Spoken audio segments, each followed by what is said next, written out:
lot to get to on this hump day, this Wednesday edition of Wire to Wire right here on the Fan Upstate. Welcome in, everyone. So good to be with you on this beautiful afternoon in the upstate of South Carolina. I'm live at 2375 Chesney Highway, the Ingalls in Chesney, South Carolina, where I have a $25 gift card waiting for you Tolos out there. You can text and call all show long at 844-FAN-PHONE, but we have a loaded show to get to, and we start off with one of the best. He's a friend of the show. He's been on the show before, and we've talked to him many, many times and always appreciate his time. But we start the show talking college baseball, jumping right into it with Aaron Fitt of D1 Baseball. Aaron, always appreciate your time. How are you, man?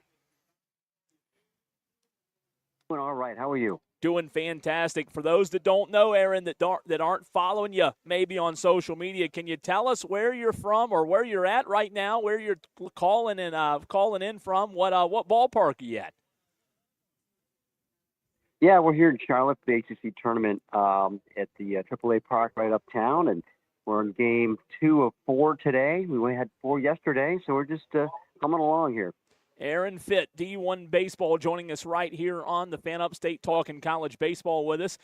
Aaron, let's start right there in the ACC since you're in Charlotte, not far from where we are, maybe 45 minutes to an hour from where I'm sitting right now. And look, the ACC tournament, a lot of heavy hitters, but some teams with early exits. And let's start with the Clemson Tigers. A lot of Clemson fans, obviously, in our audience, Aaron, Spartanburg, Greenville, and in Anderson.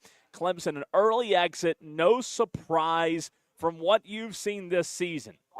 How do you diagnose the problem in a rare year for Eric Bakich and his team to be this bad, Aaron, just to be quite blunt?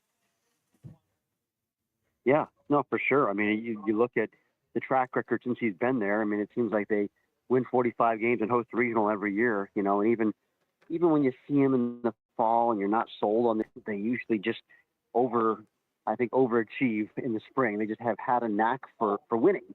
And this year that the bottom just kind of dropped out on that, you know. I mean, I was there in the fall and I kind of walked away thinking, I don't know about this roster. They don't really seem that athletic, but they're Clemson. You know, I'm sure they'll find a way to win 45 games like they always do.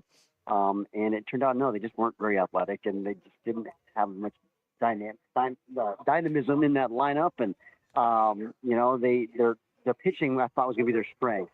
And it didn't pan out that way. Aiden Knox didn't have a great year at the top of the rotation. And I was buying on big breakouts for Talon Bell and Drew Titsworth, and those things didn't really happen. And, you know, Moeller didn't really come back well from injury. They just, all the things that they needed to happen for them to be good just didn't happen. And, you know, that's baseball. Sometimes it doesn't work out, especially where you've only got 34 guys on your roster now. You know, there's less room to miss. And they missed this year on some guys. You know, Aaron, it's interesting you bring up the pitching because that's been a subject we've talked about, especially the start that Aiden Knox had. He didn't have a great start to the season, played a little bit better as the season went on, but from what you've seen, from what others, your colleagues at D1 Baseball have seen from Aiden Knox, there was a lot of projections for him going into this season to be one of the best pitchers in college baseball. Just honing in on him specifically, what would you say went wrong for Knox? Yeah, he was the first team preseason All-American for us, you know, based on his track record. And it just felt like it was a battle all year long. I mean, it's weird because you look at the peripheral numbers, and he still struck out a bunch of guys and didn't really walk that many guys. And it's like, how is, you know, the ERA as high as it is? It was just kind of a weird, I mean, it just, I don't know. I do feel like obviously he got a little tired as the season went on. They leaned on him heavily, and his velocity was down a little. The fastball just didn't really feel like it played as well this year in general. We know that changeup is such a great pitch, and that's his calling card, but maybe just not quite enough ability to beat people with fastball. That would be probably my armchair analysis. So do you chalk it up as just one bad year for Eric Bakich? Because you mentioned usually his teams are hosting a regional, Aaron, or do you say maybe now Eric Bakich kind of has to reevaluate how he does things at Clemson? I know they're going to reevaluate. He made that clear yesterday after the game. And, you know, I mean, hey, you have about a year as they did. It's inevitable. You're going to look in the mirror and say, what do we need to change? And you know, I think they already were kind of depressing a little bit just because the weight of not getting to Omaha since 2010. It's just hanging around that program, especially when you're hosting regionals every year and you're getting to supers and you just can't break through to Omaha. And this year, the whole talk in the fall was, we're not going to talk about Omaha. Be about it, don't talk about it. And he kept saying that, and they kept, that was the whole thing, be about it, don't talk about it, to the point that it became about not talking about it. And it feels like they're just searching for some kind of a mindset shift or just something to get there. And I think once they break through, and they will break through. He's too good of a coach, and their staff is too good, and there are too many resources there, and too much history. I mean, there's everything you got to be the elite program in the ACC is there.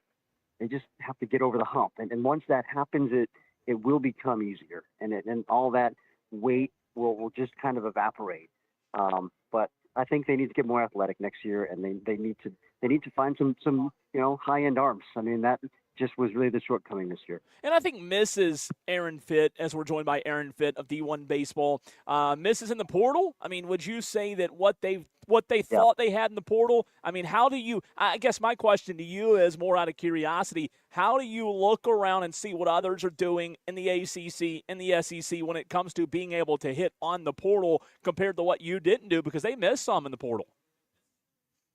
Yeah, no, you're right. I mean, certainly they hit on Nate Savoy, who was, their best player this year. But Ty Daly was a guy that they really needed a lot from. That one didn't quite pan out. And, Lichtenberger was fine, but maybe not the impact that they thought they were getting there, shortstop. So, but if you compare it to, North Carolina, if you look at the top of the league, they had really four needs that they had to address in the portal.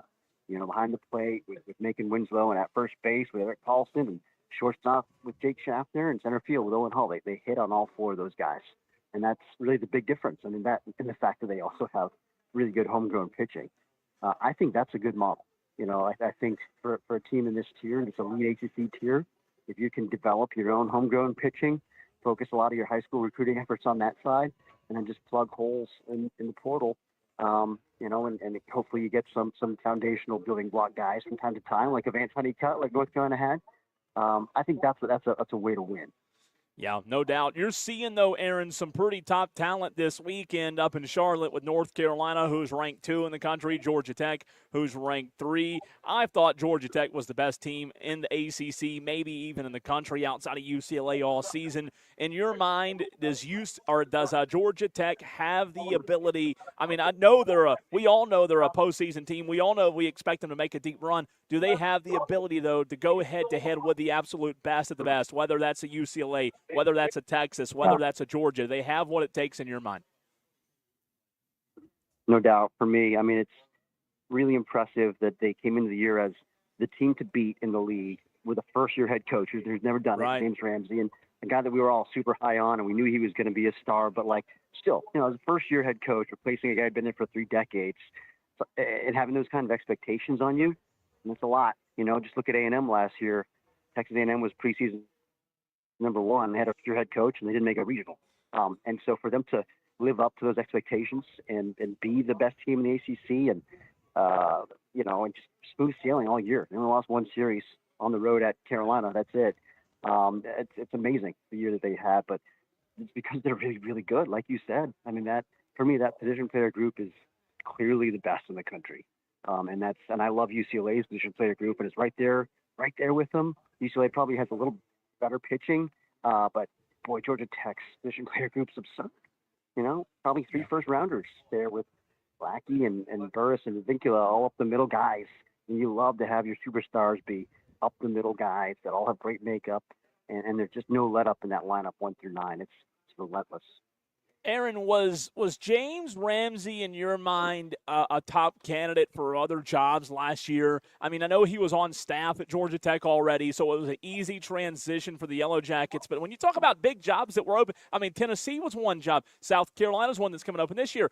Do you think James Ramsey was a diamond in the rough, or was he up there in terms of the top programs in the country? Yeah, he was really well regarded, but I think it had been known for years that he was the heir apparent at Georgia Tech. And so, he likes it there. He's from Atlanta, I mean, that's his hometown. And He's a family-oriented guy, and he's very comfortable and happy there. And he's been really the architect for building all those teams as their recruiting coordinator. So, I don't think anyone really made a serious run at him because they knew he probably wasn't going to leave. And it's hard to, it's hard to pry away a guy who's never really been a head coach if you're a top-tier SEC school. I mean, for the most part, those programs are looking for either, an external former head coach with a great track record, or they're promoting an in-house assistant like Josh Nylander. Talking to Aaron Fitt of D1 Baseball for a few more minutes. He's live in Charlotte at the ACC tournament. Aaron, always appreciate your time. Let's get to the big news, the elephant in the room for us in South Carolina. Obviously, the Gamecocks, another bad, disappointing season. They fired Paul Maneri during the middle of the season. Monty Lee finished the year out, losing 12, 13 straight games. Things did not end well at all. It was a bad 2 years. It was a even worse ending to the season with that loss last night to Tennessee and a couple of plays in that game and how that ended. Let me ask you this. Kevin Schnall is obviously the name. Is there any way in your mind Kevin Schnall is not the next head coach at South Carolina? Yeah, I don't think it's a done deal by any means. I mean, I think he's certainly the top target, and I think that makes a lot of sense for them to try to get him. But he also, loves Coastal. He has put in a lot of years there on staff under Jerry Gilmore. And I don't think it's automatic that he takes the job. I think he probably will. But it's not a no-brainer. I mean, he's got a good thing going at Coastal. Frankly, it's probably an easier place to win than South Carolina is, given the SEC landscape. I mean, it's hard to win the SEC when everybody is so invested in baseball over there. Yeah.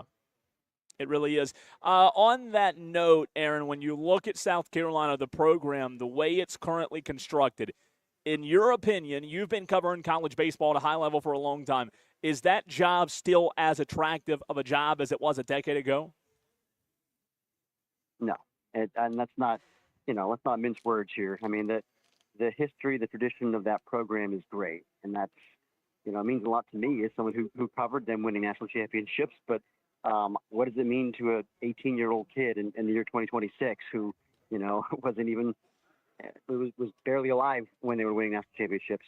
I mean, it didn't mean a lot at this point, and the facilities, I still love their facility. It's one of my favorite places, the way it's set up. I think it's so tasteful, but they have not done a lot to it in a while, and other SEC programs are investing in facilities, and South Carolina just kind of stood pat. So by doing that, they're falling behind in the facilities race. They have fallen well behind in the facilities race. The NIL situation there, I think, compared to some of their peers in the league, is lacking. Some of the other resources there. So, yeah, no, I mean, the job is it's definitely gotten harder. It's when Ray Tanner's heyday, it was a long time ago now, and they haven't been to Omaha since 2012. I mean, it's just at this point, it's crazy to say this as someone who has so much respect for the history of that program, but it's a bottom half of the league job. Wow. That's interesting, but I don't disagree with you. And that's my whole point, Aaron, is I don't know that 17, 18-year-olds know who Ray Tanner is. Do they care about their past? Like, we live in a modern era of college athletics where I don't want to say those championships don't matter, but are those championships even brought up anymore? Are they even at the forefront? I don't know that they are. Yeah, I would think not at this point, and I mean, it still means something to the families probably of the players, but I mean, those players, they don't have any memories of Michael Roth and, right. Price and Wingo and all these guys. Like those are just names on the wall right now to them. And then my last question for you, Aaron. Landon Powell, obviously a hot name here in the upstate with what he's done at North Greenville. He's got people who want him to be the coach here locally. He's also got those who say, no, he hadn't done it at the D1 level. He's not the right guy. I think most of the other media members I've talked to at South Carolina have said South Carolina can't take a chance on a guy like Landon Powell right now because of how bad the program is. Do you side with that theory, a guy who played there, played at a high level in the MLB as well? Where do you stand on Landon Powell and how he would do in Columbia? Yeah. Well, I think there's a chance he'd do really well. I mean, he's a very well-regarded coach and great baseball mind and a Gamecock legend. But I do think I would agree with you who hesitate to make that move just based on, the Division I track record, the SEC track record. I think it's such a big leap. it's such a big leap, and it's just too much of an unknown. And they're in such a precarious spot after 2 disastrous years. Yeah. And I hate that it was a disaster because I love Paul Maneri. I've known him a long time. He's a great baseball guy, but that hire never made any sense. Given where he is, with the fact that he was retired for 2 years, and in those 2 years, the landscape changed as much as it did. That hire never made sense, and I'm not surprised that they are where they are right now. But they can't afford to miss again. They need to get somebody who's really, a proven commodity in his prime, and obviously Kevin Schnall checks those boxes. Aaron, you're the best. Always appreciate your time, man. So gracious of you to take time away to join us. We'll talk to you very soon.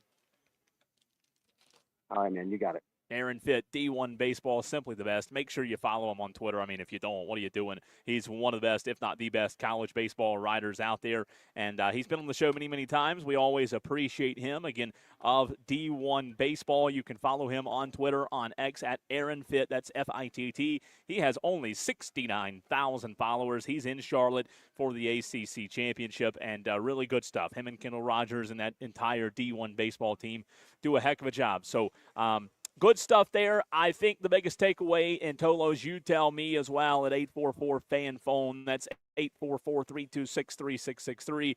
My biggest takeaway from what Aaron Fitt had to say is pretty simple. I asked him, is South Carolina still as attractive of a baseball job as it was a decade? And boy, that quick answer from Aaron Fitt, a very quick no. Not even close to where it once was when it comes to being a good baseball job. So still a good job in the SEC, still a great place to be, a great fan base, but it's not like the job anymore. And I think he said it best. It's competitive in the SEC. South Carolina hasn't been competitive in the SEC, and even more so than that, he said he would even put it in the bottom tier, bottom half of the conference when it comes to the best jobs in the SEC. So good stuff there, Tolos. In case you missed that, we'll have that on our website, that interview on our website at fanupstate.com coming up here in a few minutes. But really good stuff. Always appreciate Aaron Fitt. Always appreciate those who chime in as well. Want to give a shout out to those watching the show, 31 watching on Twitter, Facebook, and YouTube. I see Dan B, JB, the usual Tolos in there watching the show. Again, you can watch it live on Twitter, Facebook, and YouTube, or listen, 97.1 FM Spartanburg, 97.7 FM Greenville, 101.5 FM in Anderson, anywhere in the world on the free Odyssey app, as well as the iHeartRadio app. Let's bring it local and talk to Sam Clark, the new head boys basketball coach of SCA, a former Burns Rebel. You know him. You heard him here on this radio station a good bit. He just took a job. I reported that news earlier in the week, and we talked to Sam Clark next right here on the Fan Upstate.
That's 844-FAN-PHONE. This is Wire to Wire with Cole, Bryson, and Diesel on the Fan Upstate. Well, I've got a $25 Ingles gift card waiting on one specific Tolo, the first one to show up here at Ingles. That's where I am, 2375 Chesney Highway in South Carolina. A $25 Ingles gift card could buy you dinner tonight or some flowers for your wife or go toward Memorial Day this weekend at the Ingles in Chesney at 7 p.m. tonight. Would love to see you here. Let's go back to the phone lines. A very loaded show, a front-heavy show, as we bring it local to talk Spartanburg Christian Academy basketball with the new head boys basketball coach at SCA, Coach Sam Clark. Coach was at Burns as an assistant coach for the past few years. Coach, how the heck are you?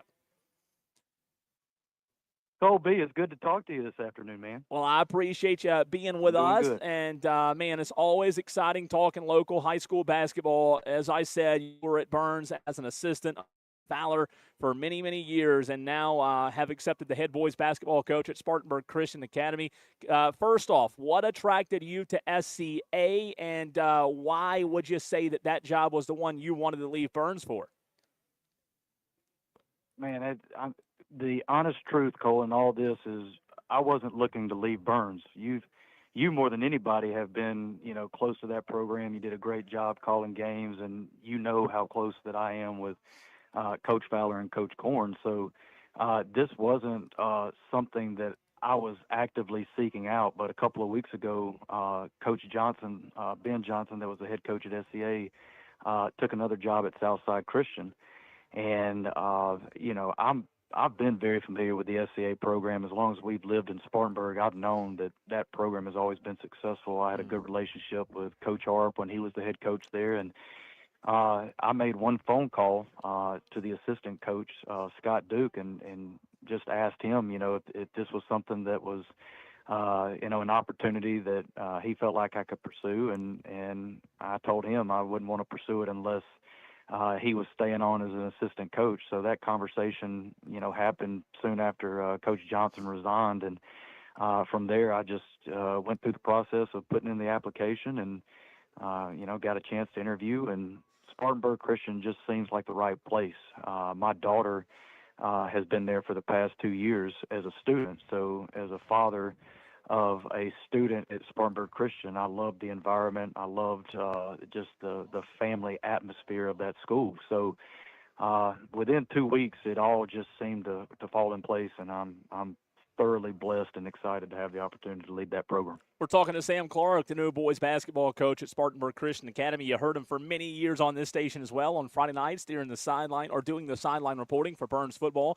Coach, we'll get to that in a second because I'm not going to let you get off easy when it comes to that, but we'll see about that later in the interview. Let me ask you this. For those that don't know, Coach, can you go into depth about Spartanburg Christian? You said it. It's been a strong program. Coach Art did a great job building that foundation, and he was there for a long time as well. But for those that don't know, in Spartanburg, Greenville, Anderson, what are the intricacies of SCA basketball in terms of the students that you're choosing from? It is a smaller school, obviously, compared to where you've been in the past. So for those that don't know, talk to us about SCA and how your job will change, what those duties will look like now that you are teaching at a smaller and coaching at a smaller school.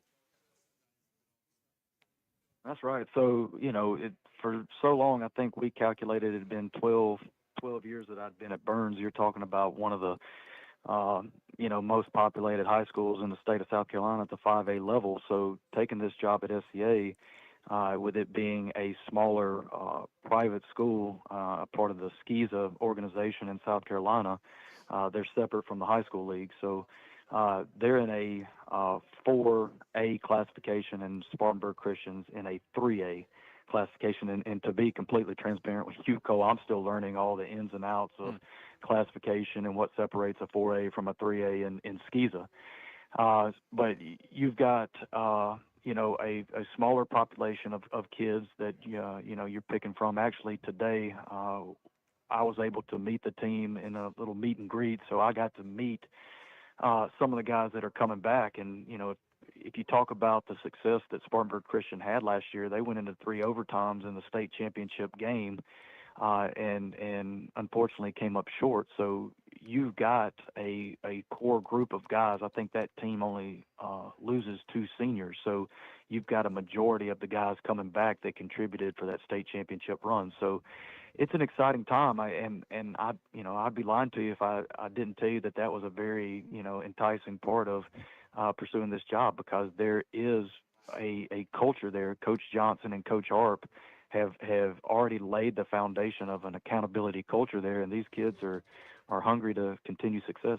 Coach, you talk about the foundation being laid, but from an X's and O's, to use a football term standpoint, from a game planning standpoint, offensively and defensively, have you had a chance yet to look at what Coach Arp did and look at what Coach Johnson did and kind of figure out what your identity wants to be with this group? Obviously, at the high school level, sometimes your offense and your defense and what your team looks like and what kind of offense they run has to change year over year based on what kind of talent you have in the program. But have you had a chance yet to sit down and think about what your identity wants, or what you want your identity to be as head coach at SCA?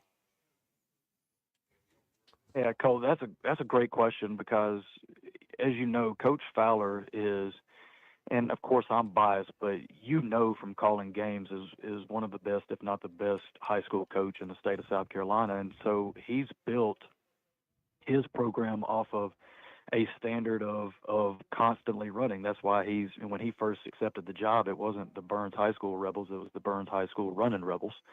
And so a lot of his concepts of what I've been ingrained with over the past 12 years, I want to establish some type of running game with SCA, but I'm also very aware that the skill set has to match kind of the philosophy that I have. So, Coach Fowler's preached defense and shell principles, and we always used to talk with the guys at Burns that there's going to be nights that shots aren't falling, but your shell principles and your defensive mindset have to travel. And so I think the first couple of weeks, especially, I think that's why it was so important for SCA to get a hire quick, because June in high school basketball is such an important month for your guys to get conditioned and get game minutes. There's going to be the South Carolina High School League has a live event where college coaches can come and recruit them, and SCISA also has the same type of event the same weekend. So, I'll be able to take my guys to Columbia and kind of a crash course, get to know them get to know me, and start to establish those principles that are going to help us be successful. And you led me to my next question, Coach. When you talk about summer basketball and the public side of things with all the different leagues out there like Upward and so on and so forth, you see a lot of basketball being played. There's no off season anymore. Is that the same at the SCISA level for those that don't know? You kind of talked about it some right there in that answer. That's right. So, I went ahead and started trying my best to create a June calendar, because I saw how much effort and preparation that Coach Fowler put into the guys during June. And so I started putting together a June calendar that was very similar to what he did, but there is a limit of the amount of days that you can have in SCISA versus the high school league. So technically, I believe, and don't quote me on this, there will be 12 dates for me in SCISA during June for us to play and compete, versus I think I don't even know the number with the high school league, but they would have the entire month of June to do that, versus I only have a limited amount of time. Yeah. So, yeah, I said it. I think that was kind of the urgency with Spartanburg Christian was, it was a great opportunity for Ben to go to Southside Christian, but they have a core group of kids here that understand what it takes to get better, and you just can't omit the month of June, because ultimately you'll be a month behind everybody else. Yeah, no doubt. Well, Coach, congratulations on the job. We wish you the best of luck, and I'm sure we'll talk to you real soon. Thanks for your time today, as always. Hey, Cole, it's always been a pleasure, man. You're the best in the business, and I appreciate the opportunity to talk with you, man. Absolutely. That's Coach Sam Clark, the new head boys basketball coach at Spartanburg Christian Academy. Exciting news for him. Just want to let you know, 10 minutes from right now, we'll be joined by Melissa Level of Ingles Markets for Melissa's Moment. So always excited. By the way, I am live at Ingles. I got to get to some Clemson stuff, but want to remind you, Tolos, if you just tuned in, I'm live this afternoon at 2375 Chesney Highway in Chesney, South Carolina. It's a Spartanburg address, but it's the Chesney Ingles. So I have a $25 gift card for the first Tolo that does come by, and it is sitting here waiting on you. For those watching on the stream, you can see it. I've got it in my hand right now. $25 could get you dinner tonight. Would love to see you here. Let's get to the biggest news here of the day locally. Man, Grayson, man of TigerNet.com, has been all over it, but in case you have been under a rock for the past couple of hours, Clemson has landed some major talent. We talked about one piece on Monday, two more today. Just today, Clemson has landed some major offensive talent with four-star running back Gary Walker committing to Clemson and four-star wide receiver Jamiron Simmons committing to Clemson as well. So Chad Morris and his staff are landing some big pieces to surround their future signal caller, because those are 27 guys. Tyler Grisham doing a really good job as well. But some big news today if you are a Clemson fan, again, 2027 four-star wide receiver Jamiron Simmons has committed to Clemson out of nowhere.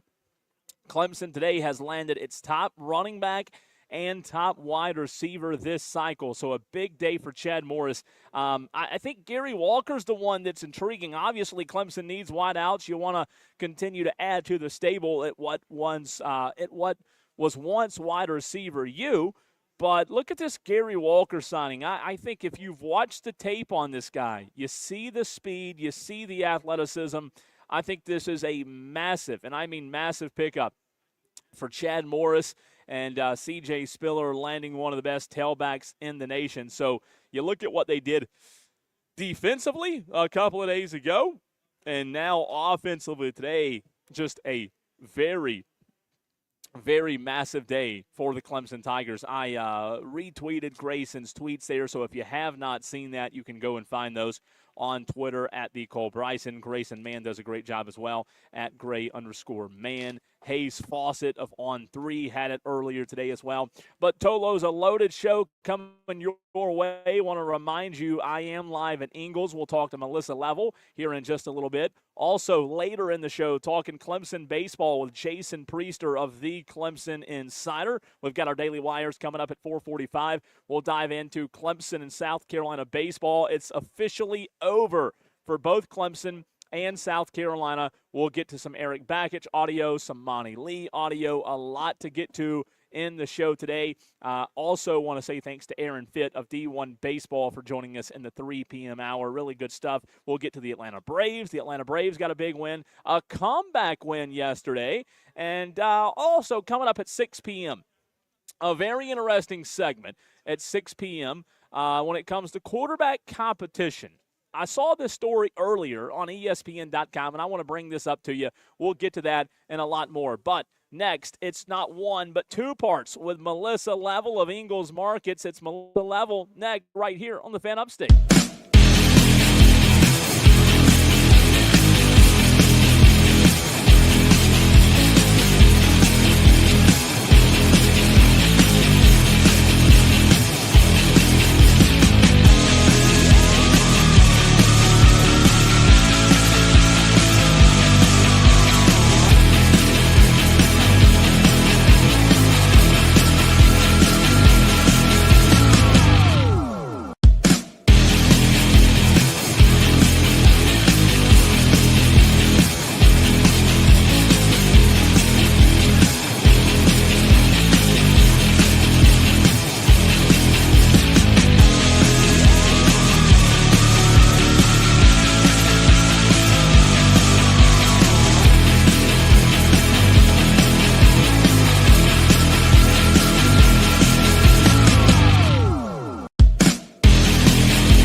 Leave your namby-pamby sports takes at the door. Call Mike is hot.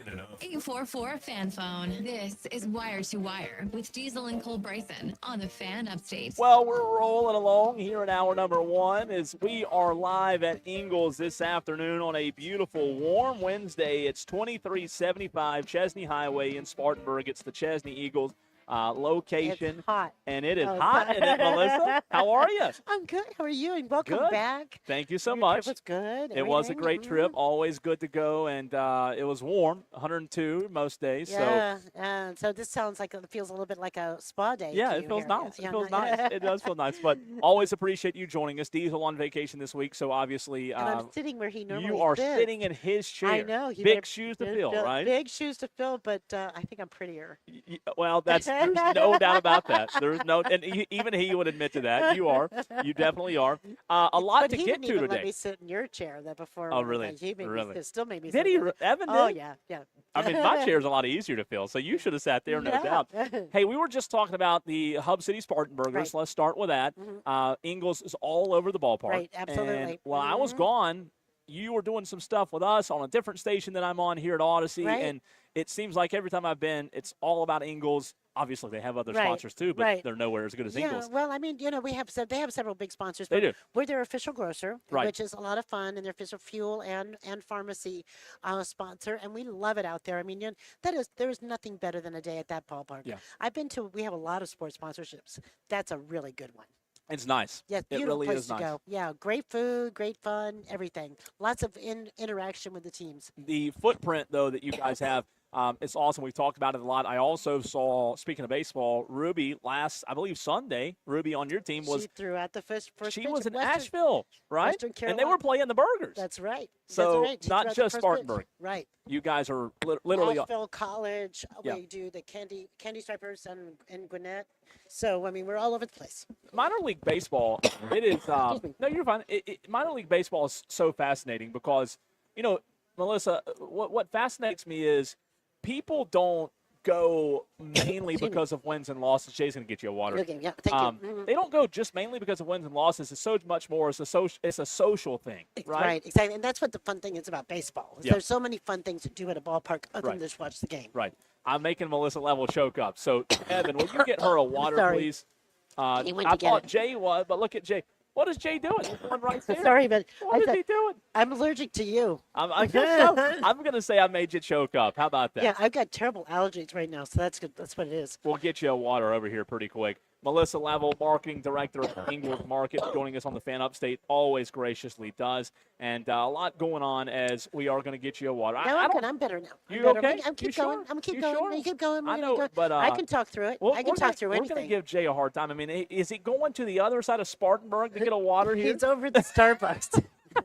I mean, look right there. There are water bottles 10 feet away, and we're going to give him a hard time for that when he gets We back. got the Laurel and water over here. Yes. The Starbucks over here. He hits the snooty water before he hits the. Well, Evan from promotions, though, he's got you covered. Look, so he's right here. He is He's right here. A already. lot Here we smarter go. than going all the way. Here we go. We're going to give Jay a hard Look at time that. for that. We're There going to we give him a go. hard time. Thank you, Evan. Appreciate that. Thank you. By That's the way, I still have one $25 Ingalls gift card for the first tow load to show up, 2375 Chesney Highway in Spartanburg. It's the Ingalls in Chesney. Now we've got extra water. I am like going to Jay be went and floating got out the of here. bougie water. Yeah, he the got the bougie bougie stuff. Yeah, he's got the snooty He water. got the bougie. That's true. That's true. Good point. Again, still have a $25 Ingalls gift card for one of the first Tolos that do show up at 2375 Chesney Highway. When you guys talk about footprints, though, Melissa, the measurables that you can measure, the things that you can see from having such a large Right. footprint, can you talk about some of those? Well, you mean as far as what I can see that happens in the sales That's part right. of it? That's right. You know, I think it's one of those things that's very subjective. But what you do notice is when you don't do it. Yeah, no doubt. Okay, and so I mean, we hear so many things about what we do for the community.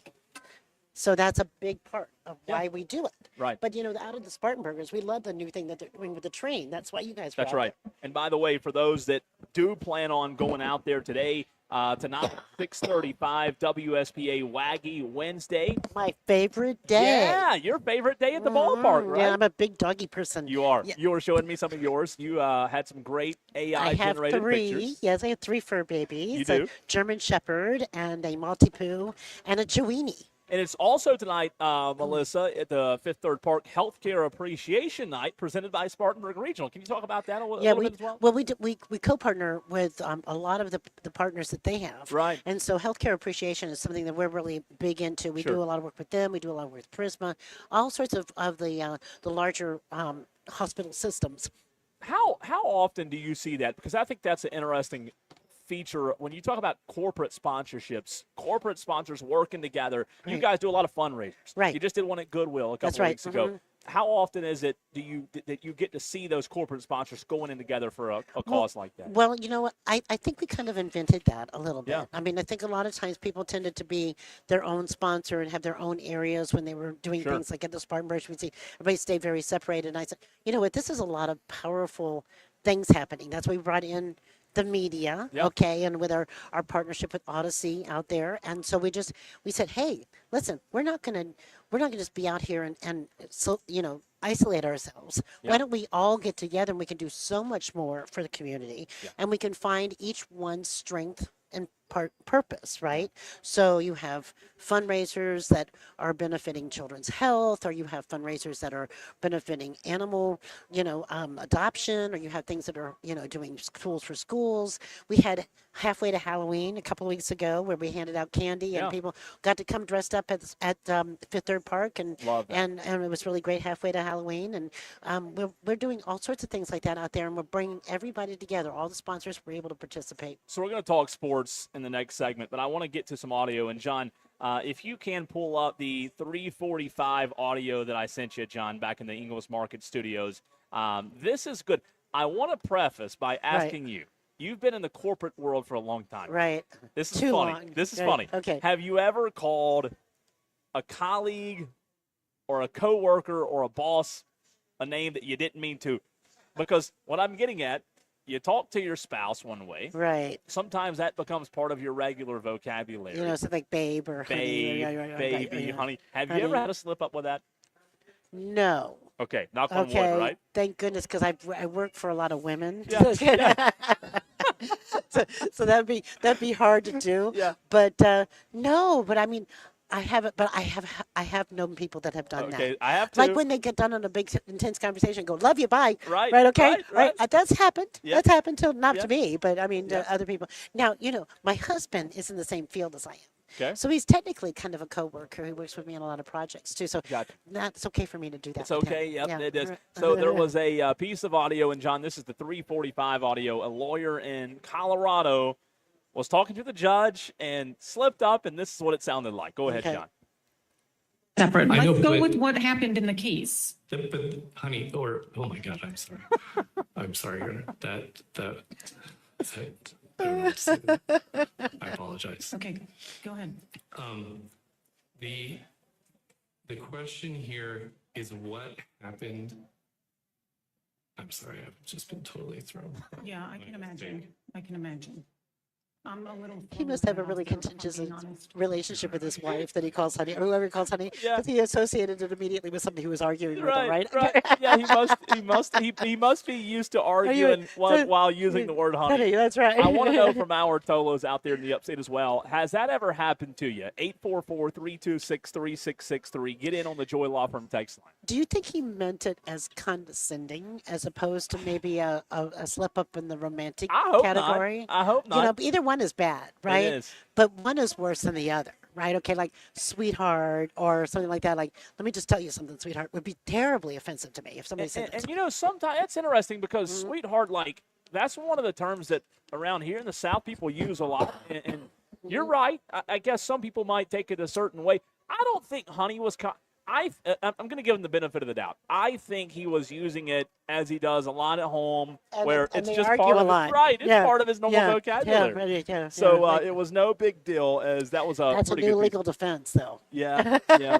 And you know what was funny about it? It threw him off. He couldn't recover. I know. In radio, sometimes you mess up, you say something you shouldn't. You have to recover. TV, You have the to same do way. it right. You have to do it right away. He did no, not. but I have heard. The most common one I hear of is people ending a conversation and go, "Love you," Love you, bye. because they've been talking to the Yeah. love you, bye, and it's not. It's it's just like you're just used to talking to that And person. I don't you know. think that's that. I mean, I don't think that one's that bad. Just a quick love you, bye. You just text them or call them back and say, "Hey, sorry, Sorry, didn't mean to do that. Didn't mean to say yeah, that." Yeah, yeah. Or maybe you did. I don't Maybe know. you did. Maybe you did. You just use it as an excuse, right? But Right. that's a pretty bad. That's a pretty bad recovery on his part too. Yeah. He was. I mean, I lawyer. think that says something about him. I mean, he really did. He just fell apart. He did. He fell apart. Okay, He and did. I think he was so scared on so many different levels. First of all, the real honey is going to be pissed at him, right? Right. Okay, excuse my language, Right. but he's going to be upset with him, Yeah. okay?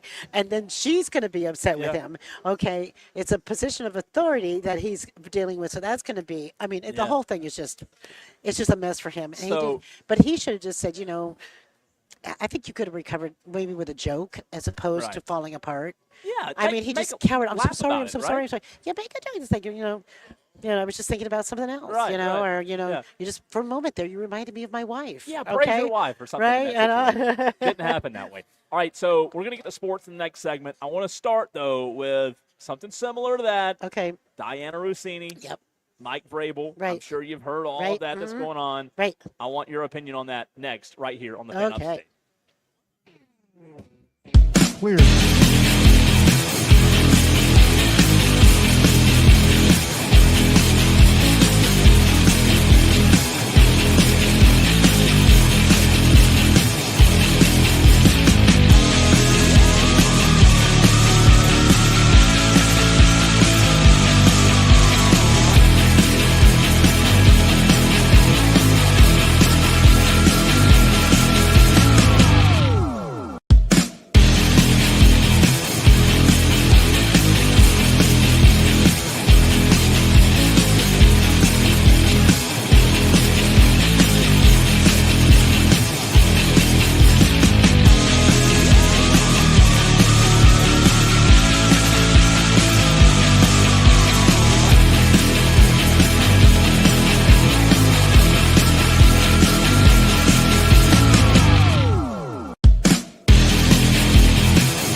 Sports talk from start to finish You're going wire to wire with Diesel and Cole Bryson. on the Fan Upstate. Hour number 2 of the show getting started. A lot to get to. A big show still coming your way right here on the Fan Upstate. 97.1 FM Spartanburg, 97.7 FM Greenville, 101.5 FM in Anderson. Anywhere on the free Odyssey and iHeart Radio apps.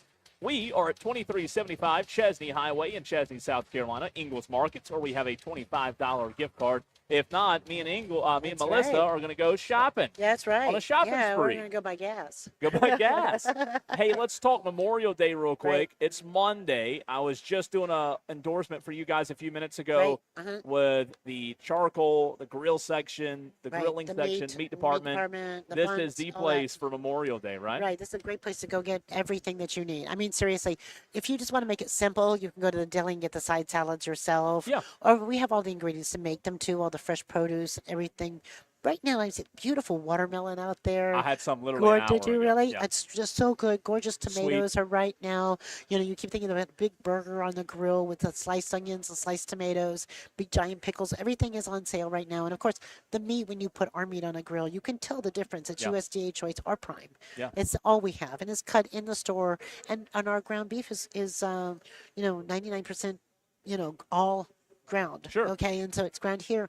And it is beautiful, and it's done fresh 5 times a day. Yeah. So you're not running in anything that's going to be hard or not as No fresh. freezer burn. No nothing like freezer that. burn, nothing like that. Nothing's been shipped, nothing's been colorized to make it look like it's been right off the shelf. What would be if you went to or were hosting a Memorial Day gathering, let's say by a pool, nice weather, what would be Melissa Level's menu of choice for Memorial Day? Margaritas. No.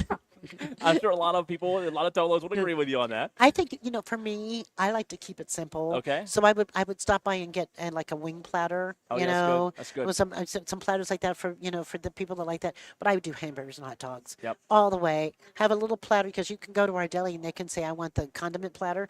And so you don't even have to do wow. anything. So they have all the stuff, all the shaved lettuce, That's tomatoes, all that stuff. Put that out there, put a couple of things, grab a few bags of Laurel Lynn hot dog buns and hamburger buns. You're good to go. You're ready to go. And then you can enjoy it. And have fun. I don't know if a lot of Tolos know that about the condiment platter. You can walk up and ask for a condiment platter. That's right. Mm-hmm. And within a few minutes, That's right. hour, About an hour. about an You can hour. order it in advance, and it's just got the shaved lettuce. It's got the pickles. Yeah. It's got onions Cheese, and I'm tomato, guessing? cheese, everything ready. Mm-hmm. That's awesome. That's the way to go this Memorial Day. Have fun, enjoy it. We Yes. spend too much time in the prep, and I think one of the things that's happened so wonderful at Ingles is we've not only do we have everything that you could use to make your own, but we've also made things easy for people. Sure. We made so you enjoy life a little bit. No doubt. That's what we want to do. No doubt. I think that's a great option. So, Tolos, if you just heard that, didn't know it, a condiment platter. We need to spend more time talking about So that. order at the deli. Makes It's at it the deli, easy. right? And nobody likes cutting up lettuce and tomatoes and onions and all that stuff, right? And if you don't want to go to the deli part, you can also go to produce, and they have all the pre-cut things that you could possibly want to. I mean, you can make side salads and everything now with just all the chopped veggies, all the cut asparagus, all the cut Brussels sprouts, everything Sure. that you can use. But also they have pre-prepared fruit platters. Yep. Pre-prepared vegetable platters, so you're all ready to go with with dips and everything. I mean, and we've got the freshest strawberries out there right Sure. now too. Strawberries and watermelons say summer to me in Memorial Day. No doubt, they really do. And I They're can wear sweet. my white shoes. You after- can. Yeah. You can. Now that Memorial Day's happened, you can wear the white. That's important. Correct. Yeah. For a lot of Yeah, people. that's For a right. lot of people. So, Tolos, make sure that Ingles is your number one when it comes to Memorial Day this Monday. Melissa, we hadn't talked to you since the NFL draft. Diesel did a little bit. The Buccaneers had one of the better drafts. I was happy. I think we even talked about before. Yeah. If they were to get a Miami player, would That's you right. be okay with it? I would be okay. Because I mean it's a different level. I Even would as a be Florida State grad. I would be horrified if a Florida State person went to Miami. Yeah. Like in Dolphins. the portal. Like Oh, in the yeah. portal. Okay, But I'm gotcha. fine with Yeah. it with them going. I'm fine. Yeah. Reuben Bain Jr. They're probably better than Anole right now anyway. Could be. Yeah, Could be. could be, He's a good yeah. player. I mean, you're talking Yeah. about an elite pass rusher. Yeah. He led the and country. we really needed that defense pass rush, and Yeah. you also needed an offensive line. And I think we did really well with those this time. You went linebacker, wide receiver, Mm-hmm. cornerback, defensive tackle. DeMonte Capehart from Clemson. We had to really replace some wideouts that we had. Sure. And Ted Hurst out of Georgia State. Why That's not? right. Yep. Yeah, because we lost Evans, and he moved on. So it was sad to see him move on to other teams. But Sure. we needed to put. I think we had a good one, and we got some fresh legs out there. No It's a doubt. some of those people were getting a little injury prone. So I think it's good to see some new faces. Melissa, I think we have a Tolo here for an Ingles gift card. Okay, here we go. $25 gift card. You ready? What was your name? Michael. You're Tolo. Hi, Michael. Michael. Nice Melissa. to meet you. Hi, how are you? How long have you been listening, Michael? Since back when. Long time. Forever. Yeah, long time. That's awesome. Appreciate you listening, Michael. Congratulations. $25 Ingles gift card. And more Gaffney Indian football. Oh, he said more Gaffney Indian football. Yeah, Okay. yeah. Congratulations to my daughter graduating from Springs High School. Wow, Last night? terrific. Tonight. Tonight, Boys, yeah. what was her name? Sarah King. Shout out to Sarah Kennedy. Yep. Sarah Kennedy. Congratulations, Sarah. You worked very, very hard. Yeah, You're that's picking awesome. up a couple of graduation stuff here, some flowers and maybe a cake. Good. Absolutely. Good place to go. We got Congrats, all that. Michael. Yeah. Appreciate you, Michael. Michael, Tolo, congra- Michael. yeah. You know, it's funny you Congratulations, said Sarah. that. Graduation's going on this week.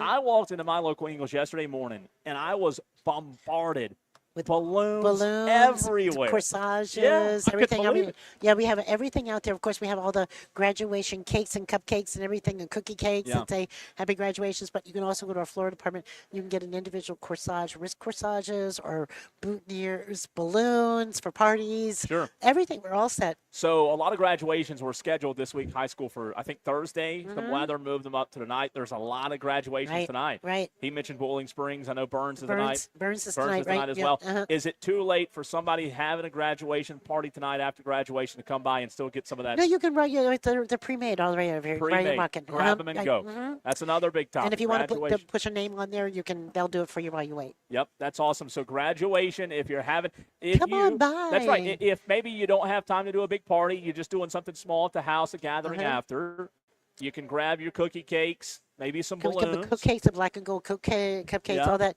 And a lot of those stores, I haven't been in this one today, but we'll have those school colors also. Correct. So you're Oh, yeah, like McChesney here. Right, Gaffney, not far up the Right, road, where Michael was just talking about. So Right. make sure, Tolos, if you are doing anything with graduation tonight, maybe a graduation gift. That's gift right. card, right? That's right. We do a gift flowers, card. whatever. We have the cards. We have all sorts of wonderful things. You can make baskets. Yep. So if somebody's getting ready to spend some time away for the summertime, you can put some suntan lotion and some some snacks and everything in the basket for their road trip. They might be doing something this summer to their graduates. I know that was the first thing I did after school was out. I was out on the road No doubt. for the summer. Did you hear, Melissa, and I don't know if you're an Eric Church fan or not, did you hear Eric Church's graduation speech at North Carolina? Yeah, I did. Yeah. That was maybe the best I've ever heard. I loved it, and I'm so happy to see people bringing their faith into society again. It's just wonderful to see because faith is success. Yeah. He used his guitar, Right. which I That's love. right. I did too. How every string was a different part. That's I'm gonna right. put you on the spot. Okay. If there's a graduate listening, a soon-to-be graduate, what would Melissa Level's advice be to a high school or college graduate? For high school, it would be to stay focused, okay, and don't feel like you need to go to a college, and just get like a liberal arts degree or something. If you have an art that you like to do or a trade that you Trade, would like yeah. to do that, pursue it. There's For so sure. many different ways to do that, and it's no longer something where people say, oh, they do that. They make great money. Okay, so for a college graduate, I would say follow your passion. I think a lot of people are afraid to be entrepreneurs, but I'd say let's try that too. Never be afraid to be an entrepreneur, and to start your own business. Yeah, But most of all, remember that you're always going to be working for someone. sure. Okay, and so if you're going out and getting a job, you're not entitled. Yeah. Okay, you're not more entitled than anybody before you or after you. Humble. Yeah. And be grateful. Yeah. That's good. That's good. Melissa Level bringing the Yeah. hammer on the graduation advice. That's good stuff. Melissa Level, the marketing director here at Ingles Markets. Look at this Mike Rabel, Diana Rossini situation. So Is there any sad. way out of it? I mean, what do you? Well, no, I mean, I think now it's so bad now, but I think now you have a child that's involved in that, and I think that you don't know whether that's the case or not. It's all up in the air. It's people have gotten a hold of this that have an axe to grind with one or the For other, sure. right? Okay, And she resigned from the Athletic because of it. right. And I do have to say this. I feel like both of them are at fault of this. For Okay, sure. For sure. Takes and two, right? it takes two, and they need to just make it right. Yeah. Okay, they need to make it right. Okay, here's- the only way you fight people like this, the fight that the news media and fight all the the news and the gossip, is to just do the right thing. Do the right thing. Right? Do the right thing. No, you're right. They have nothing to go on at that. I think we can all say we wish we would have learned that at a younger age. Right. Uh-huh. You wouldn't have had so many headaches, at a Right. young age in life if you Right. would have just done the right thing then. What I had a problem with Mike Vrabel and Diana, and I said it on the air a couple of weeks ago. Right. Diana came out, stepped away from the Athletic, and Right. blamed the media for making. But he something. didn't. He didn't. He didn't really own up to it either. I said I would have a lot more respect for both of them if they came out and said, you know what, we made a mistake, we had an affair, it wasn't right. I can't respect you when you're blaming the media. Right. For publicizing a mistake that you made. You're sorry And they for both getting caught, and they both right? made it. But I will tell you this: he probably has a lot more to lose. Being a coach. Okay. Yeah. And also the financial obligation to his own family. Sure. More than you're right. likely. Okay. And possibly another family, right? Or, Yeah. And so he may not want to give up his job right now. Do Okay. you think that he should be there were some people that said this. Do you think that the New England Patriots should consider firing him over No. that? I mean, your personal life. Yeah. Okay. I'm so tired of that. I'm with you. Okay. Let's not be judgmental of what Yeah. happened. Listen, are you doing your job? Sure. Okay. If he's not doing his job, okay. If it's distracting him, distracting you're right. and he's not even, then yes, absolutely. But if it's not, I mean, for crying out loud, I mean, if you're going to keep Bill Belichick coach at the University of North Carolina, you got to keep him a coach. I mean, come on. Yeah. I mean, No doubt. No doubt. And then, it's interesting you brought that up, Bill Belichick, you being a fan of a team in the ACC with Florida Right. State, having went there and very involved with Florida State. What do you think about, I know we talked about this briefly, what do you think about this new we were talking about Steve Spurrier yesterday on right. the show. Yeah. And he, I asked the question, Melissa, Steve Spurrier was fantastic, he right? was, yeah. But yeah. here's what a lot of people don't remember. He took the job. The reason I brought it up is Right. he was 2 nights ago inducted into the South I know. Carolina It Athletic was. Hall of Mhm, Fame. Right. Hmm. He started coaching at South Carolina at the age of 60. That's right. Hmm. He didn't coach there until he was 60 years old. Yeah, And look how much success he had past the age of Past that, 60. right. Let me ask you this. This was a And question how many yesterday. young men that went into the NFL that he No, coached, oh. and how many have great lives? A And lot, See, a that's lot. I love that in Lou Holtz. We coach men, not Right. teams, right? Okay. Here's the so- question for you, though. Steve Spurrier, as good as a coach as he was at even a rival school of yours back in the day, and again at South Carolina, would he have been successful in this new era where you have NIL and portal in your mind? No. I don't think any of them are. I think Saban got out just For a in reason, time. I think that it's just really difficult, and that's why you're seeing the NFL style coaches come into the college arena, and hiring general managers. It's running and operating more like a business than. Yeah.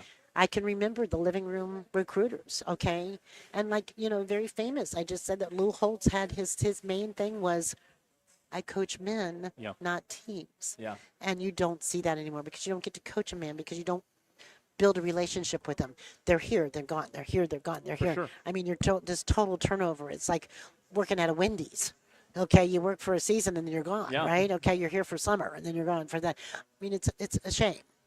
There's no doubt about it. Let me ask you, from the Ingles side of it, though, you've been involved with the corporate side of college athletics.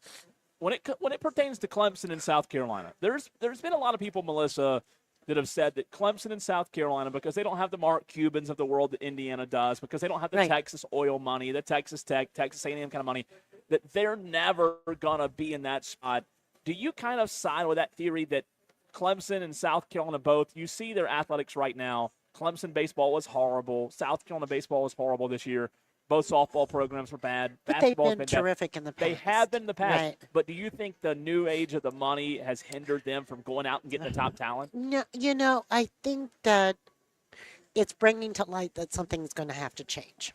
Okay, and I think that's what's probably happened. I think, some of the executive orders that the president has put out, President Trump, about limiting the amount of times you can transfer Sure. and penalizing that for it, and limiting your time in college. You can't be there, 7 years. You can be there 5 years.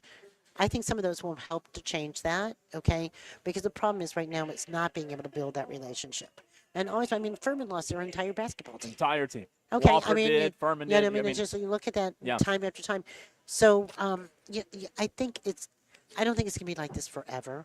Okay, so I wouldn't say they can never be that way. And also, it's a lot of schools like that have a lot of money behind them too. They do. They do. Clemson and South Carolina have powerful alumni associations. Sure. So, I mean, I think, and I'm just dying for the time that the traditional coach, wins a national championship. I cannot wait for that. Who is not out there wheeling and dealing and hiring we thought like that the might NFL. happen with Clemson last Right. year. You know. Yeah, and it might. I mean, there are people that are going to come to these universities that aren't at the top of the list. I mean, Tom Brady was 199 pounds. Correct. Dripping So, wet. yeah, Right. Okay. yeah, All yeah. right. Okay. You have to think about these things that maybe you're going to see some people that are going to have an opportunity to shine Yeah, yeah. at a big time Power Four Underdog. conference, right? That wouldn't normally be able to do that. And I'm looking for the coaches in our conferences that are give those people the chance. Sure.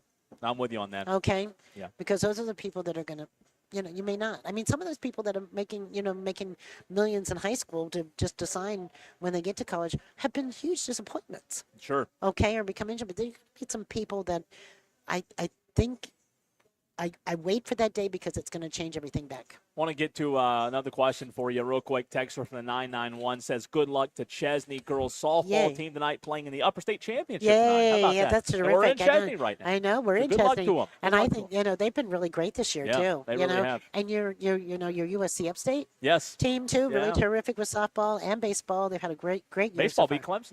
I know. Which, I mean, Clemson was bad, but still. But no, I mean, It's a big Florida one. State just lost, so they had their. But the softball, we had a good softball team this year too. Sure. We won the ACC championship. But What are your thoughts on what it looks like we're heading toward a 24-team playoff? College football, you love it, hate it? one of these days when we get to how many are there? Florida State will make it again. How many teams are there? When we get to They got a 154 better teams. chance at 24, Melissa. They got a better chance. All you got to do is finish inside the top 25. You got a chance to make the playoff. I was just thinking the other day. I was listening to something where somebody said, we don't want you to play football because of all this redistricting stuff. I said, good luck with that, because the media is they're expanding this to be able to. All they do. This is for media markets.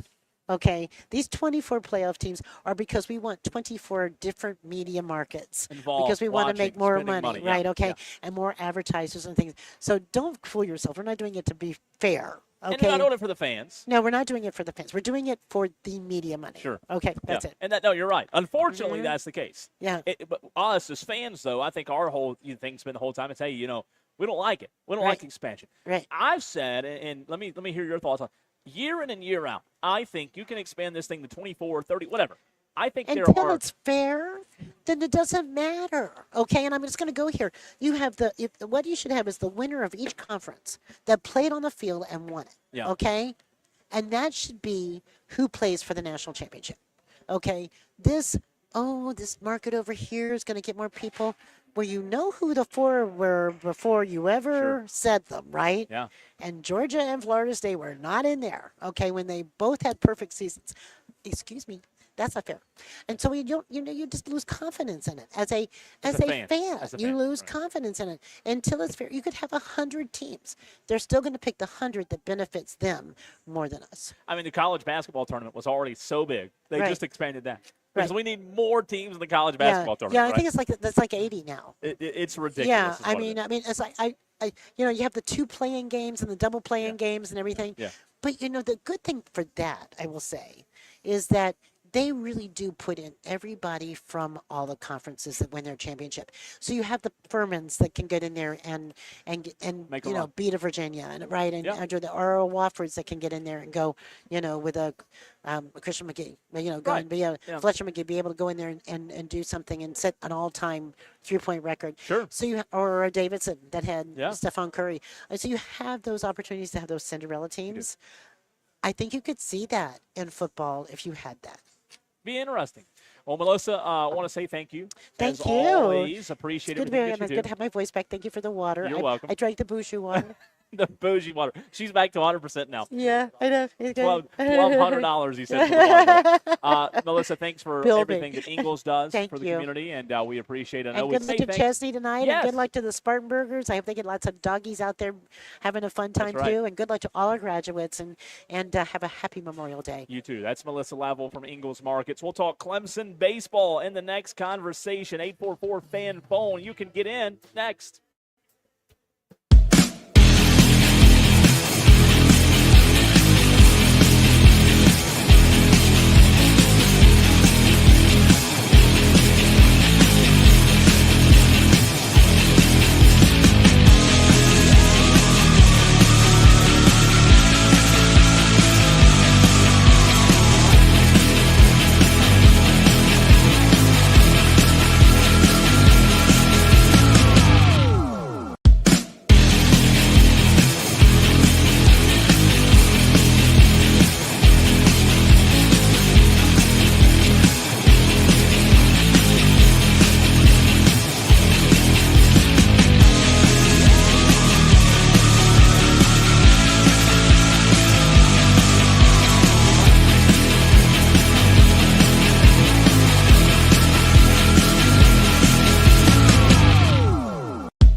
SBC HD3. Here we go. And on your computer at the fan. FanUpstate.com.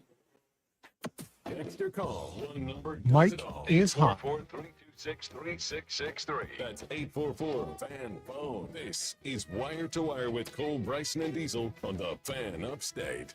Man, we are wall to wall with guests, maybe even wire to wire with guests today on the Fan Upstate, one after another, but a lot to get to, a loaded show. I want to say thanks to Melissa Level of Ingles Markets, and also congratulations to Michael, who got the $25 Ingles gift card today and came by. Appreciate him. Appreciate all of you listening today as well, as I am live at Ingles here in Chesney, 2375 Chesney Highway in Chesney, South Carolina. Good to see Michael and a few other Tolos earlier today. But let's go right back to the phone lines at 844-FAN-PHONE, where we are joined by Jason Priester, good friend of the show. You hear him a lot right here on the Fan Upstate. Jason, we were originally going to talk Clemson baseball today, which we will, but it looks like Dabo Swinney has stolen the show today, huh? Yeah, Clemson's on a little bit of a heater here on the recruiting trail. We've not been able to say that here of late. Oh, you're right. Unfortunately, we have not been able to say that as of late. Two big recruits signings or commitments, if you will, today. Jason, one defense earlier in the week, but big stuff today with Simmons at wide receiver, 5'11", 170, chose Clemson over Florida, Florida State, Auburn, and Tennessee. And then earlier today as well, running back four-star Gary Walker committed to Clemson.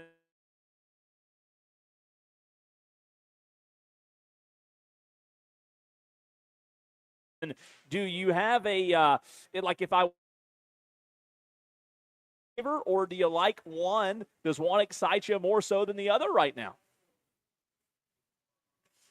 I think they should be equally. I think the excitement levels should be equal.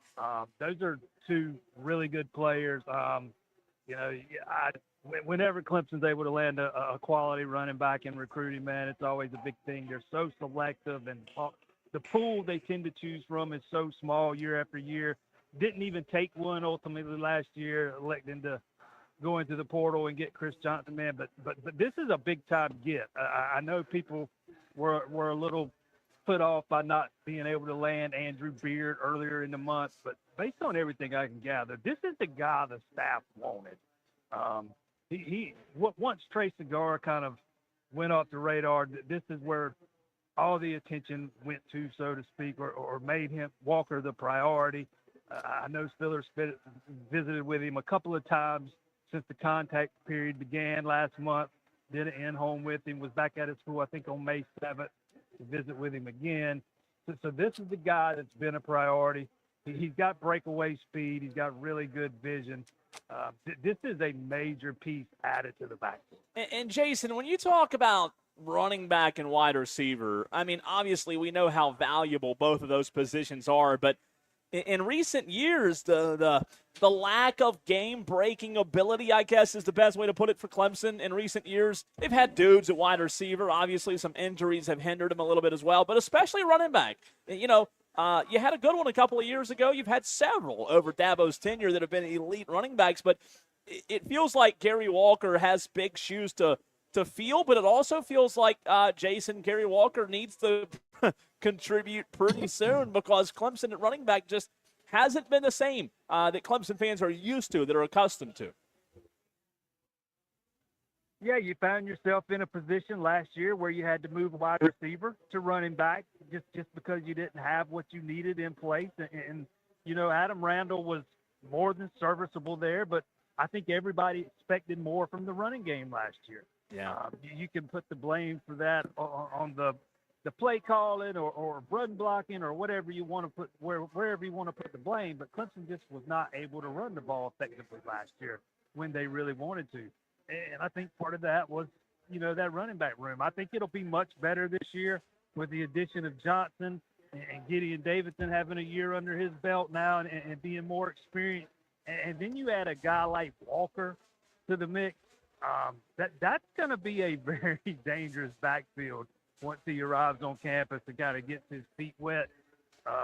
they've set themselves up for the future pretty well here, assuming they can hold on to all three, which you never know about in this era. No, you don't. And you said it, the future at running back looks good. What about the now? What about this season at running back? I mean, you went out in the portal and got somebody, obviously a player that you feel like can contribute from SMU, and you bring back Gideon. Like you talked about a couple of players, though, but where do you think the confidence level is from Clemson fans, Jason? Where is that confidence level just honing in on that running back position? Not talking about the future, but specifically 2026 at that position. You know, me personally, I feel pretty good about the running back room if you can keep everybody healthy. You know, that's been an issue in years past. You know, Jay Haynes has been hampered ever since he tore that ACL in the ACC championship game against SMU. Jarvis Green has kind of struggled with some injuries. But if you can keep Gideon Davidson and Chris Johnson healthy and get one of those other backs to contribute, I think they're in a pretty good spot. Not a ton of depth. Again, you got to stay healthy and have a little bit of luck there. But I like the makeup of that room at the top of the depth chart with Davidson and Johnson. I think Davidson is one of those all-round backs that could do a little bit of everything, and Johnson just kind of brings that element of speed that was not present in that room before he arrived on campus. We're talking to Jason Priester of the Clemson Insider. Make sure you give him a follow on Twitter, on X. Jason, earlier in the week, Clemson was able to add a player on defense. Obviously, these two today are important for what they do offensively, but it looks like Tom Allen's still right there in the game as well. Is that one going to get lost in the news, in your opinion? If it does, it shouldn't. Because if you listen to Tom Allen talk last year, and he talked about what he lacked on defense, particularly on the back end, and he starts talking about strength and speed and athleticism. Well, Chandler checks all of those boxes. Right. 6'2", over 200 pounds already. You know, some other schools were recruiting him as a linebacker. Clemson stayed on him as a safety. But they also know how versatile he is, and he can be used in different ways. I remember a conversation I had with him, and he talked about them. You know, one of the selling points with Clemson was they wanted to keep him at safety, but they knew he'd grow into a player that if they needed him to come up and play close to the line of scrimmage, he'd be able to do that in certain situations. And he said that appealed to him. You know, you add him with Polo Anderson, sure, who's a freshman now, and that gives you two very talented, like elite level safeties on the back of that defense, you know, once he gets here in 27.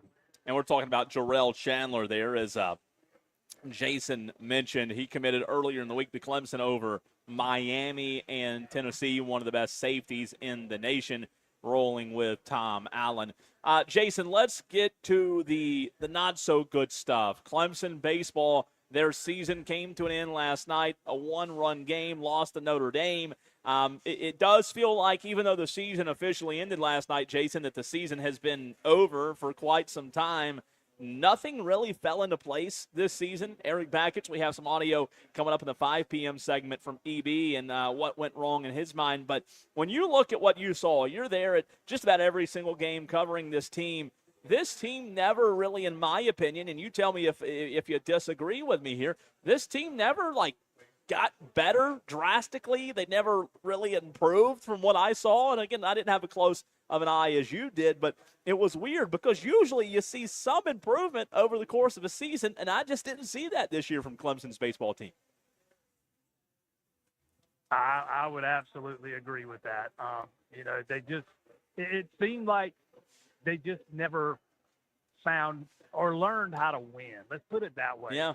You know, they played so many close games, and far more often than not, they'd come up on the short end of the stick, just like yesterday, a one-run game. They just lost so many close ones, and I think at a certain point that starts to take a toll on your confidence, and you can see it in the body language and those kind of things. But I just don't think this team ever really came together and really gelled on the field. You could see it sometimes in the fundamental stuff, particularly with the defense. You know, and maybe it's just one of those years, but, you know, I think Clemson probably needs to just, you know, to put it quite bluntly, they just need better players at certain spots. if they're gonna, rebound from what we saw this year. Does that start in recruiting, or is that more to do with the portal in your mind when you say needing better players?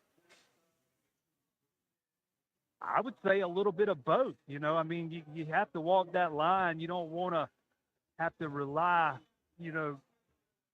specifically on the portal year after year after year and have all your success be defined by what you do in the portal, because it's such a crapshoot sometimes. Yeah.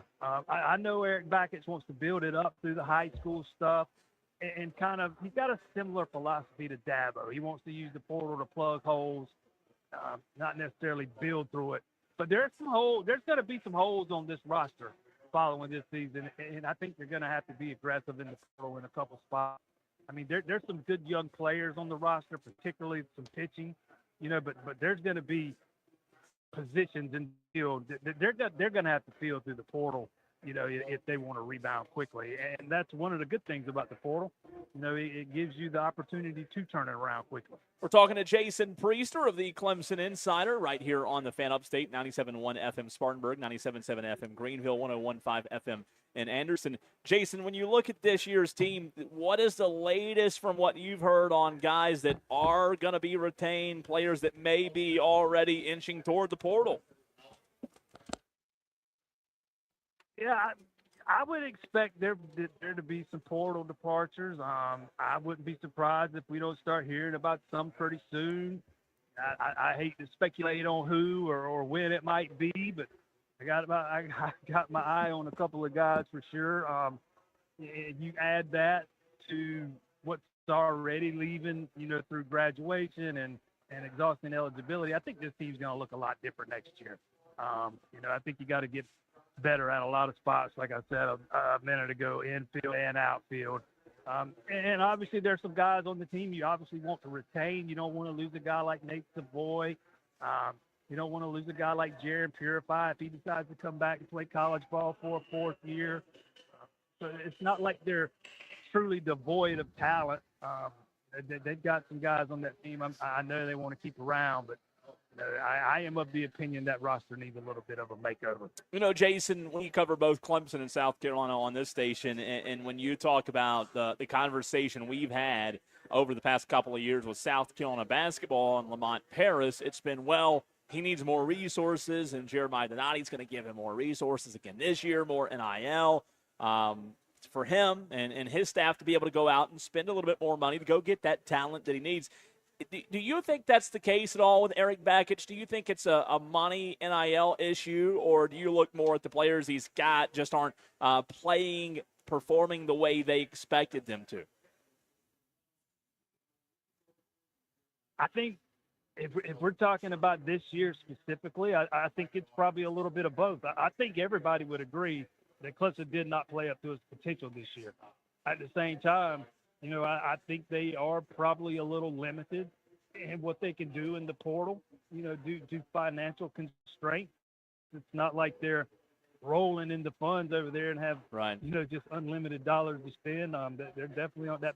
They definitely work on a budget over there. If I had to venture a guess, I'd say they're probably in the bottom half of the ACC when it comes to payroll. So, I mean, you got to be smart with what you have. But at the same time, and I think, Eric Backman even said it last night. This team did not play. They did not play up to their potential. They could have been better than what they were. It just never came together. No, it didn't. No, it certainly didn't. And unfortunately, the other program in the state down in Columbia, they're going through a coaching search. When you look at this, we expect them to. When you look at this staff, Jason, last question for you. Have you heard anything? Do you expect there to be any changes on the staff, even from high up to low up, or to high to low on the staff, if you will? Yeah, I think that's an excellent question, man. When you have a season like this, you got to look at everything from the top all the way to the bottom. I don't think Eric Backett is in trouble. I don't think he should be in trouble. That guy's won 40-something games in each of his first 3 years. He's been to a super regional, 2 top 8 national seeds, if I'm remembering right. This was obviously a bad year, and when you have one like this, again, you got to look at everything. I would not be shocked if there wasn't a tweak or two made to the staff. I'm not saying there will be. I'm just saying I wouldn't be shocked if that's what ends up coming to pass. Yeah, no, I wouldn't be either, but it'll be interesting to see. Jason, always appreciate your time. Great job, as always, with your coverage of baseball and what you did during the season. I know it's a grind, and hey, take a deep breath and enjoy a minute or two off, why don't you? Appreciate that, my friend. Absolutely. Jason Priester, the Clemson insider. Always appreciate his time. We've got to get to our top headlines in sports. It's our Daily Wires. We'll get to that next right here on the Fan Upstate.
444 fan phone. This is Wire to Wire Mike with Diesel is and hot. Cole Bryson on the Fan Upstate. A lot going on in the sports world, and it's time for our segment where we get to those headlines, our daily wires. Clemson baseball finishes the season 31-26, close to average, 10-20 in the ACC after a 5-4 loss to Notre Dame on Tuesday in the ACC tournament. So, boy, you can finally put that one behind you.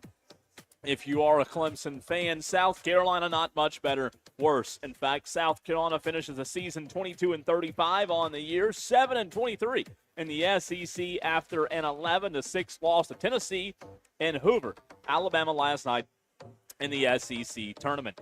Last night in the NBA, the New York Knicks defeated the Cleveland Cavaliers 115-104 to take a 1-0 lead in the Eastern Conference Finals. New York outscored Cleveland 14-3 in overtime. I don't know if Cleveland knew that they could score points in overtime. Evidently, they did not. A bad night for them in OT. Some big NBA news. Jason Kidd is out as head coach of the Dallas Mavericks after 5 seasons in what the team described as a mutual decision on Tuesday evening. Kidd has 4 years, or had 4 years, and $40 million remaining on his contract, sources told ESPN. But Mavericks Governor Patrick DeMont, who extended Kidd's contract during Dallas's NBA Finals run in 2024 and again last season, after they declined the New York Knicks' request to interview him, gave new president full authorization to determine coach's future with the franchise. So Jason Kidd out as the head coach of the Dallas Mavericks. The NFL on Tuesday approved the ability to play as many as 10 international games starting in 2027, up from 8 previously. There was a meeting said from the NFL spring meeting there's a path to 10 international games. He's the vice president of club business. I don't know why we just want to continue to send these games overseas, but that is where we are.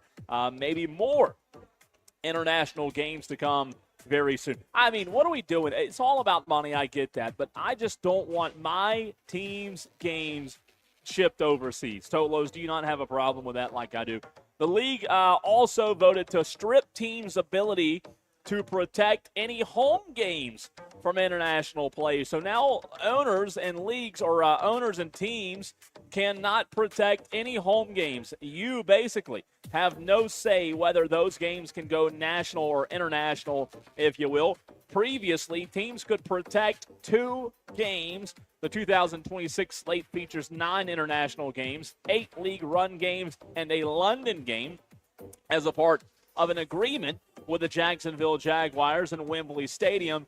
Playing the 9th game required NFLPA approval. As collectively bargained, now the league can in the future play 10 games plus the Wembley game with NFLPA approval. So there's that. More international games in the NFL. In a rare meeting with reporters Tuesday at the Big Ten spring meetings, Commissioner Tony Petitti gave his first extensive public comments in support of a 2014 college football playoff model, making it clear that the league has no interest in pursuing a 16-team format. How about that? Again, this is the Big Ten commissioner. If the SEC doesn't pivot from its 16-team preference and support the Big Ten's proposed model, Petitti said the Big Ten will take a hard no stance on 16 for 2027 and beyond. He came out and said, "We've had zero conversation about 16. He said, Plan B is what we have now. We should stay with what we have now." So, wow, how about that? Commissioners not agreeing. We are all surprised by that. Let's see here tonight in the NBA Game 2. Game 1 was phenomenal between the Spurs and the Thunder. Game 2 tonight, Oklahoma City favored by 6.5 points. Again, that game is in OKC. Tonight, Game 1 in the West final. In the NHL, the Golden Knights take on the Colorado Avalanche. Couple more for you real quick. One more, in fact. A former Abilene Christian men's basketball player was permanently banned by the NCAA earlier in the week for allegedly helping rig basketball games for sports bettors. According to the NCAA's Division I Committee on Infractions, Arian Simmons, who played at Abilene Christian from 2019 to 2024, colluded with a teammate and agreed with a bettor to throw a March 2024 game for money. In a December 2025 interview, Simmons told NCAA investigators he was also contacted by a second bettor about losing the game for money. So it's just a new day. What was the old saying? Different day, same bleep, right? Well, that's the way it seems to be when it comes to college athletes and the gambling issues that we see.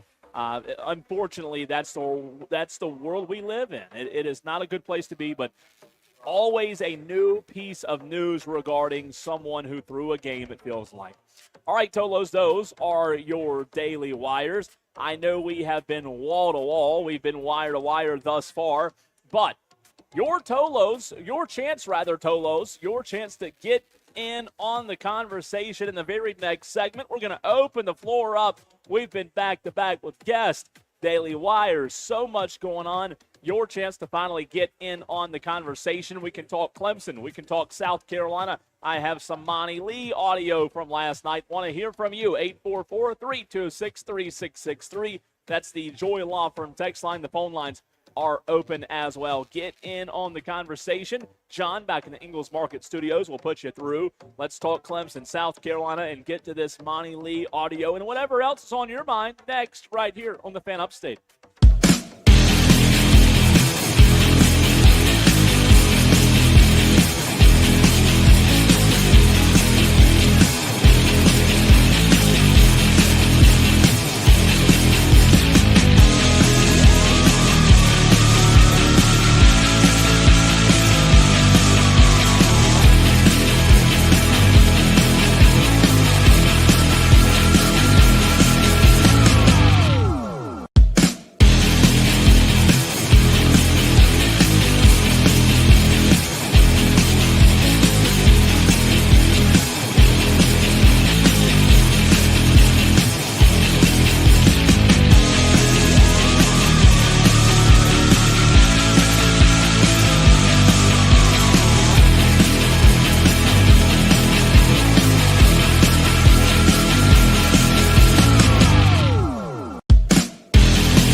Upstate. Tolo Dale has swung by his local. This is your Ingles, right, Dale? This is the Ingles that you frequent.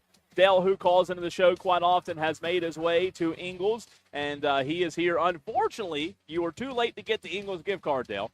So it was Michael who beat you to it. Michael came by and said, go gaff the Indians. I guess I don't know if he lives somewhere near here or not, but congrats to Michael for getting the gift card. So good to see Dell, and we're here until 7 o'clock tonight. Again, the address 2375 Chesney Highway in Spartanburg. Would love to see you here. I think this is, and I'm looking at Dell to see if I'm right, I think this is Diesel and I's, well, Diesel's not here, our first time at the Chesney Eagle? Maybe first or second? Yeah, I think a Saturday Scramble was here. No, it was. Saturday Scramble was here, but maybe our first time on Wire to Wire in the afternoons. So, Chesney, I know we have a lot of listeners out here. I hear from them all the time, so would love to see you. And even Dale's here. So, I mean, you get to meet. He's starting an autograph line here in a minute. He didn't know that yet, but he'll be giving autographs. Would love to see you here in Chesney. Tolos, I know we've been wall-to-wall, wire-to-wire. Can open it up now for your thoughts at 844-326-3663. Phone line's open. The Joy Law Firm text line open as well. A lot to get to. We've got Clemson Audio, Eric Bakich, and Monty Lee. Dale, I want to put you on the spot here for a second, if you don't mind, since you can't call in. I guess you could call in, but it'd be a little bit easier just to hand you the headset, right? A little bit easier. Can you hear me okay, Dale? I can hear you just fine. There's Dale. Dale is one of our most loyal Tolos, calls in, interacts. Dale, I will say I appreciate you because you interact a lot. Sometimes you go MIA, but I'll give you a break on that. I'll give you a pass. You know that only 2% of your listening audience regularly interacts with your shows. So you're one of the 2%. Well, it's because I have courage. The other 98% don't have courage. There you go. I love it. Call them out. Call them out. They're scared is what they are, right? Oh, yeah.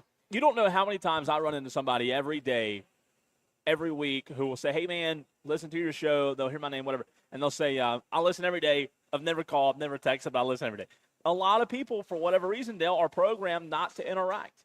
I don't know if it's I think it's a personality thing. Well, I think about it like this. The right person can't hear you say it if you don't say it. That's true. That's true. I'm with you on that. And you obviously, one of the reasons I let you on the air here is because you are a Cowboys fan. So you've got that going for you, and that'll always be a good thing, maybe sometimes a bad thing, depending on what month it is. What are your I know you and I the other day did the win-loss game. What are your thoughts on the rest of the NFC East? Because, Dale, I don't like what the rest of the East did in the draft. And I mean that in a good way for them. I felt like everybody drafted well in the East. I thought our division drafted terrific in the draft. I think so, too. I think the Giants had a phenomenal draft. I'm kind of shocked that they didn't take Caleb Downs. Yeah. And that we were able to move up to get him and then still bettered ourselves in the draft with the trade in Philly. Yeah. But, man, how did the Rams pass on Mekhi Lemon, take Sampson, and give Philly a phenomenal receiver? Yeah, and that's what you don't like to see because, like you said, it feels like the Giants drafted well. And the Giants, I think they'll build something with Harbaugh. I hate to say it. Did you see he took a shot at the Cowboys last night? I'm not shocked. Everybody takes shots at us because yeah. people envy greatness. They do. You're right. I agree with you on that.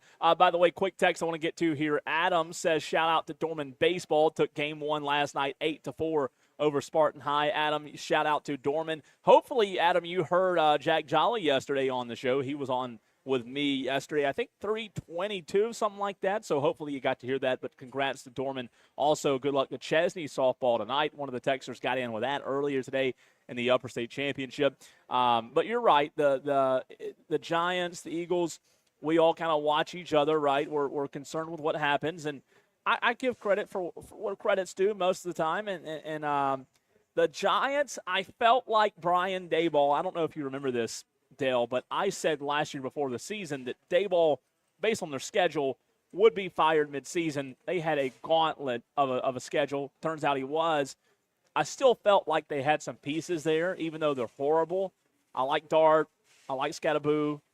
unfortunately, I think they have some things to build on there. I don't They like did. that. Their problem was their defense. They Yeah. gave up, I think it was like 5, 10-point leads in the fourth quarter, Mm-hmm. including that miraculous comeback by Denver. Yeah. But back to the draft, the Commanders. It's so hard to say the Commanders. I know.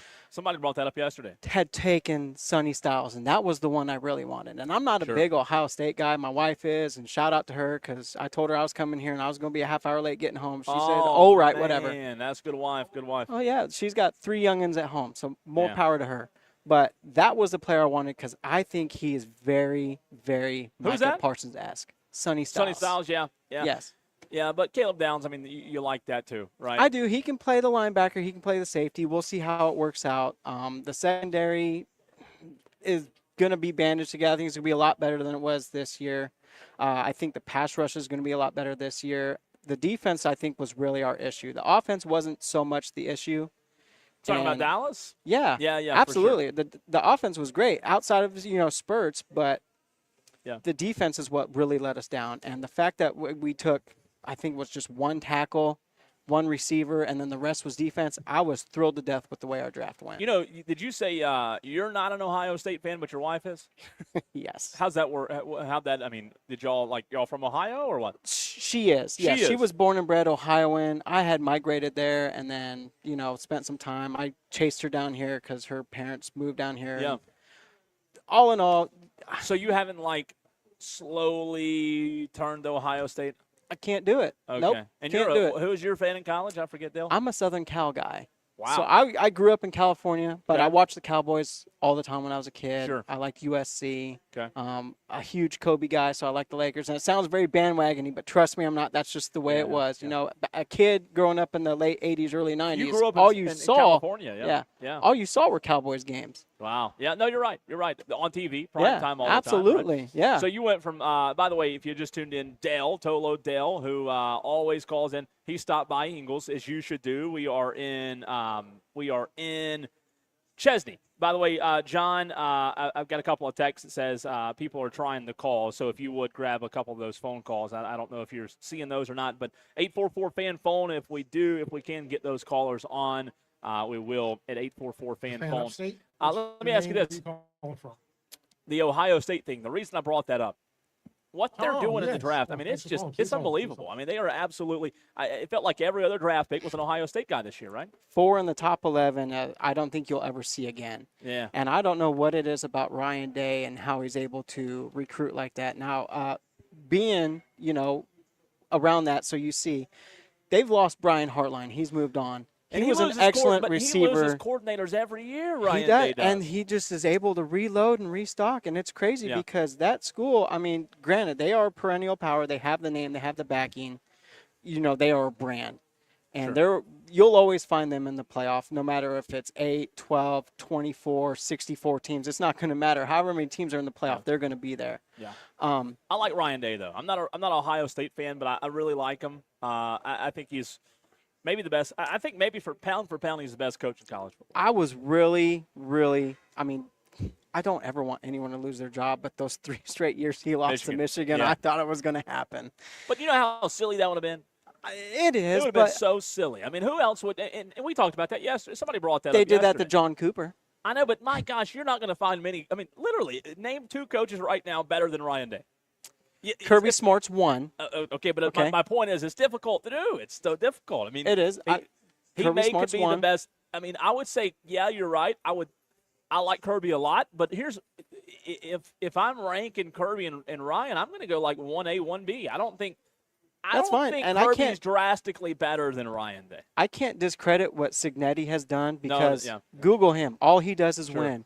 And what he did with Indiana, with the little stuff they had in Indiana, is remarkable. And if he does it again this year, even just has another 11-win season, you've got to think of him as an upper echelon coach. No, you do. And I will. The only thing I'll disagree with you on pushback is it's not like they just showed up in Indiana and won with the players that were already on the roster. Like, it was an overhaul. They spent some money, right, with some new players, and they brought in a lot of guys. Now, you still have to evaluate talent and get the right guys, so I'm with you on that. Right, but you know who else did that didn't have that kind of success? A lot of other coaches. There's someone in Buffalo, Colorado that couldn't do it. Yeah, Dion. Yeah. A little Dion. And he had said, hey, Dale, what are you doing here? Just start looking for another place to go because you're not playing here is what he said. Yeah. No, you're right. It's true. Let's go to the phone lines. 844-FAN-PHONE. Tom in Somerville wants to weigh in. I'm live at Ingalls. Dale stopped by, so I gave him a headset. He's rocking and rolling. Tom in Somerville, what's up, man? Hey, guys. You mentioned, Kirby.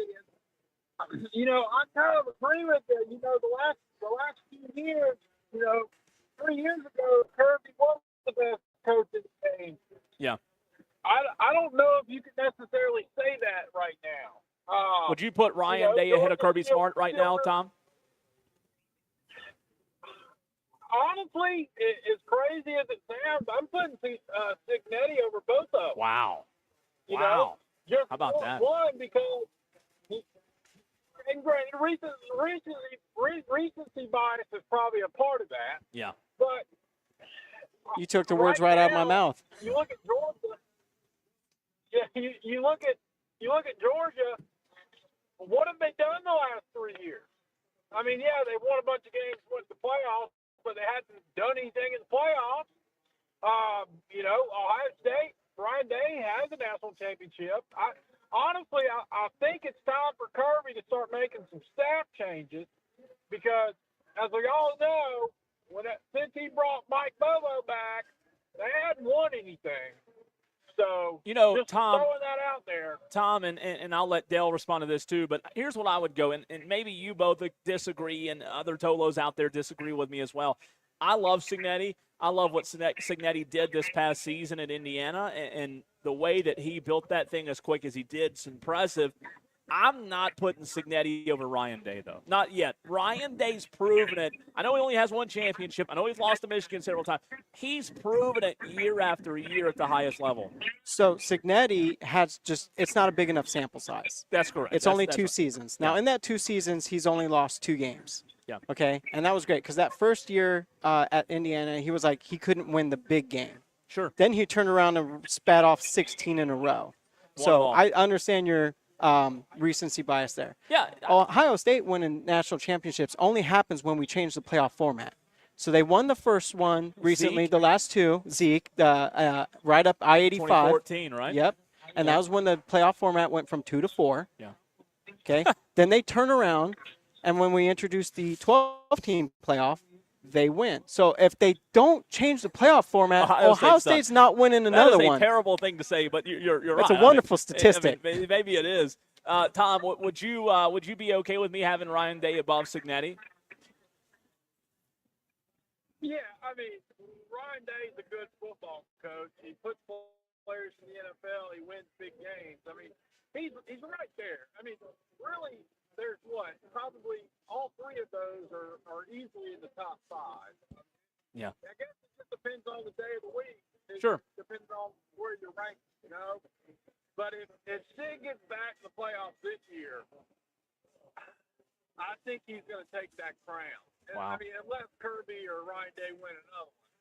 But if Sig can do it again and get back to the playoffs for a 3rd straight year in Indiana, I really don't know if there's anybody that's going to take that crown right now. Look, here's what I would say. I don't disagree with you, Tom.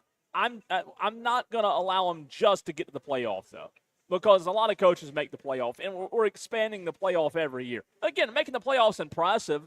And look, I like Signetti. I like Signetti a lot, but him making the playoff next year, I'm not putting him above Ryan Day. Now, if he goes on a deep run, Tom, then I'm with you. I'll side with you. How's that? That sounds good. Real quick before I go, I was doing some research, and you know how they do that anonymous coaching thing where they say something about every team. Well, somebody said one of the SEC coaches said South Carolina was going to be at the middle of the pack. And the closer and closer we get in the football season, I think this team can win 8 or 9 games. Last year, the schedule was brutal, and we talked about it all summer, and it turned out to be true. I don't think the schedule is as difficult this year Not on the front end. It's not. Not on the front end, right? You're going to have an opportunity to get some momentum, win some games early, and as long as they take care of business and win the games they're supposed to win, guys, going into November, we might be 7-1, 6-2, with a shot at making a push. You know, obviously, the offensive coordinator's going to have to make a difference. You know, they're going to have to play better football, but last year the schedule worried me all summer. I'm not as worried about it this year.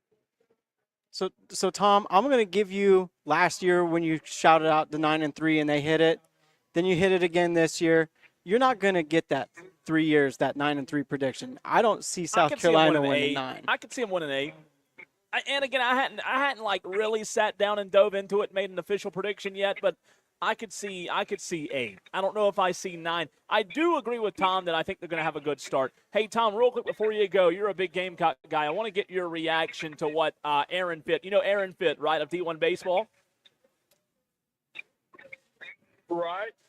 You'll hear this interview in the next segment. Yeah. It was pre-recorded, but I want to know from you. Aaron Fitt told me that South Carolina, the baseball job, he said not only is it not near as attractive as it used to be, that job's now in the bottom half of the conference. Do you agree with Aaron on that? Unfortunately, I do. Okay. Yeah, I think I do too. Unfortunately, I do. Yeah. He's not wrong. Tom, you're the best. Appreciate you. It was a pleasure. Dale and Tom merged together. See you, Tom. Hey, thank you as well. Dale, appreciate you, man. Good to see you. Thanks for coming out. Sorry I didn't have a gift card for you. Oh, it's all right. Who did I tell you? It was Michael won. Michael. See, you got better memory than me. Better memory. Appreciate you, though, and hopefully the Cowboys can pull it out. Yes, sir. Dale stopped by the Ingles, yes. and he is now one of my favorite Tolos because he actually came by the Ingles. And by the way, I'm here until 7 o'clock at the Ingles at 2375 Chesney Highway in Chesney. So this is Dale's home, Ingles. And if you live or work in around the area, would love to see you as well. Let's go back to the phone lines, 844-326-3663. John, I think I heard you right. Did you say T-Experience? Is that right? Yes. Okay, perfect. T-Experience on the phone lines. What's up, man? Two quick things, Cole. What's happening, guys? I hope you're doing well, brother. Good to hear from you. Need to, likewise. I still need to race you in a 40-yard dash, Cole. That's No. I don't know if I want to do that or not. Come on, man. I'm about to hit 50 next month. You can do it. Come on. Okay, fine. I won't back down. I'll do it. You tell me time and place. I'll do it. Bet. Okay, we're gonna get that set up. Okay. Number 2, Dewey. I think we should put the copyrights on polo only kind of thing. Just follow me, because Dewey, you know, he loves to do the at the end of his name. So since he's been MIA, I've been thinking he can't go to another show and he can't take that with him. That's polo copyright. So we own the I like that. So have we confirmed that Dewey anybody finds or hears? Yeah, I didn't mean to cut you off there, T-Experience. I apologize. There's a little bit of a delay. I'm sorry for cutting you off. Have we confirmed, and maybe I don't want you to do this because I don't want you to turn on another station. Have we confirmed that what Rick said, that has he bailed on us? Is he a traitor now? Has he went to a new station? I don't know. I only heard that last week. That's what I'm just saying. If he is on another station, he cannot do that. No, I agree with you. Voice. Yeah, I'm with you. I'm with you 100% That's on all that. I got, man. T-Experience, thanks for the call, man. Good stuff as always. 844-326-3663. Appreciate Tom in Somerville. Thanks to Dell as well for stopping by. I mentioned that conversation with Aaron Fitt, D1 Baseball. I talked to him earlier today. We talked Clemson, ACC, Georgia Tech, who I think Georgia Tech right now is my pick to win it all. I really do. I know UCLA is good. I know Texas, North Carolina, other teams are good. I think Georgia Tech's got maybe the best shot to win it all in college baseball. We also talk South Carolina, the coaching search. Aaron Fitt, one of the, if not the best writer in Division I baseball, next right here on the Fan Upstate.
Mic is still clear.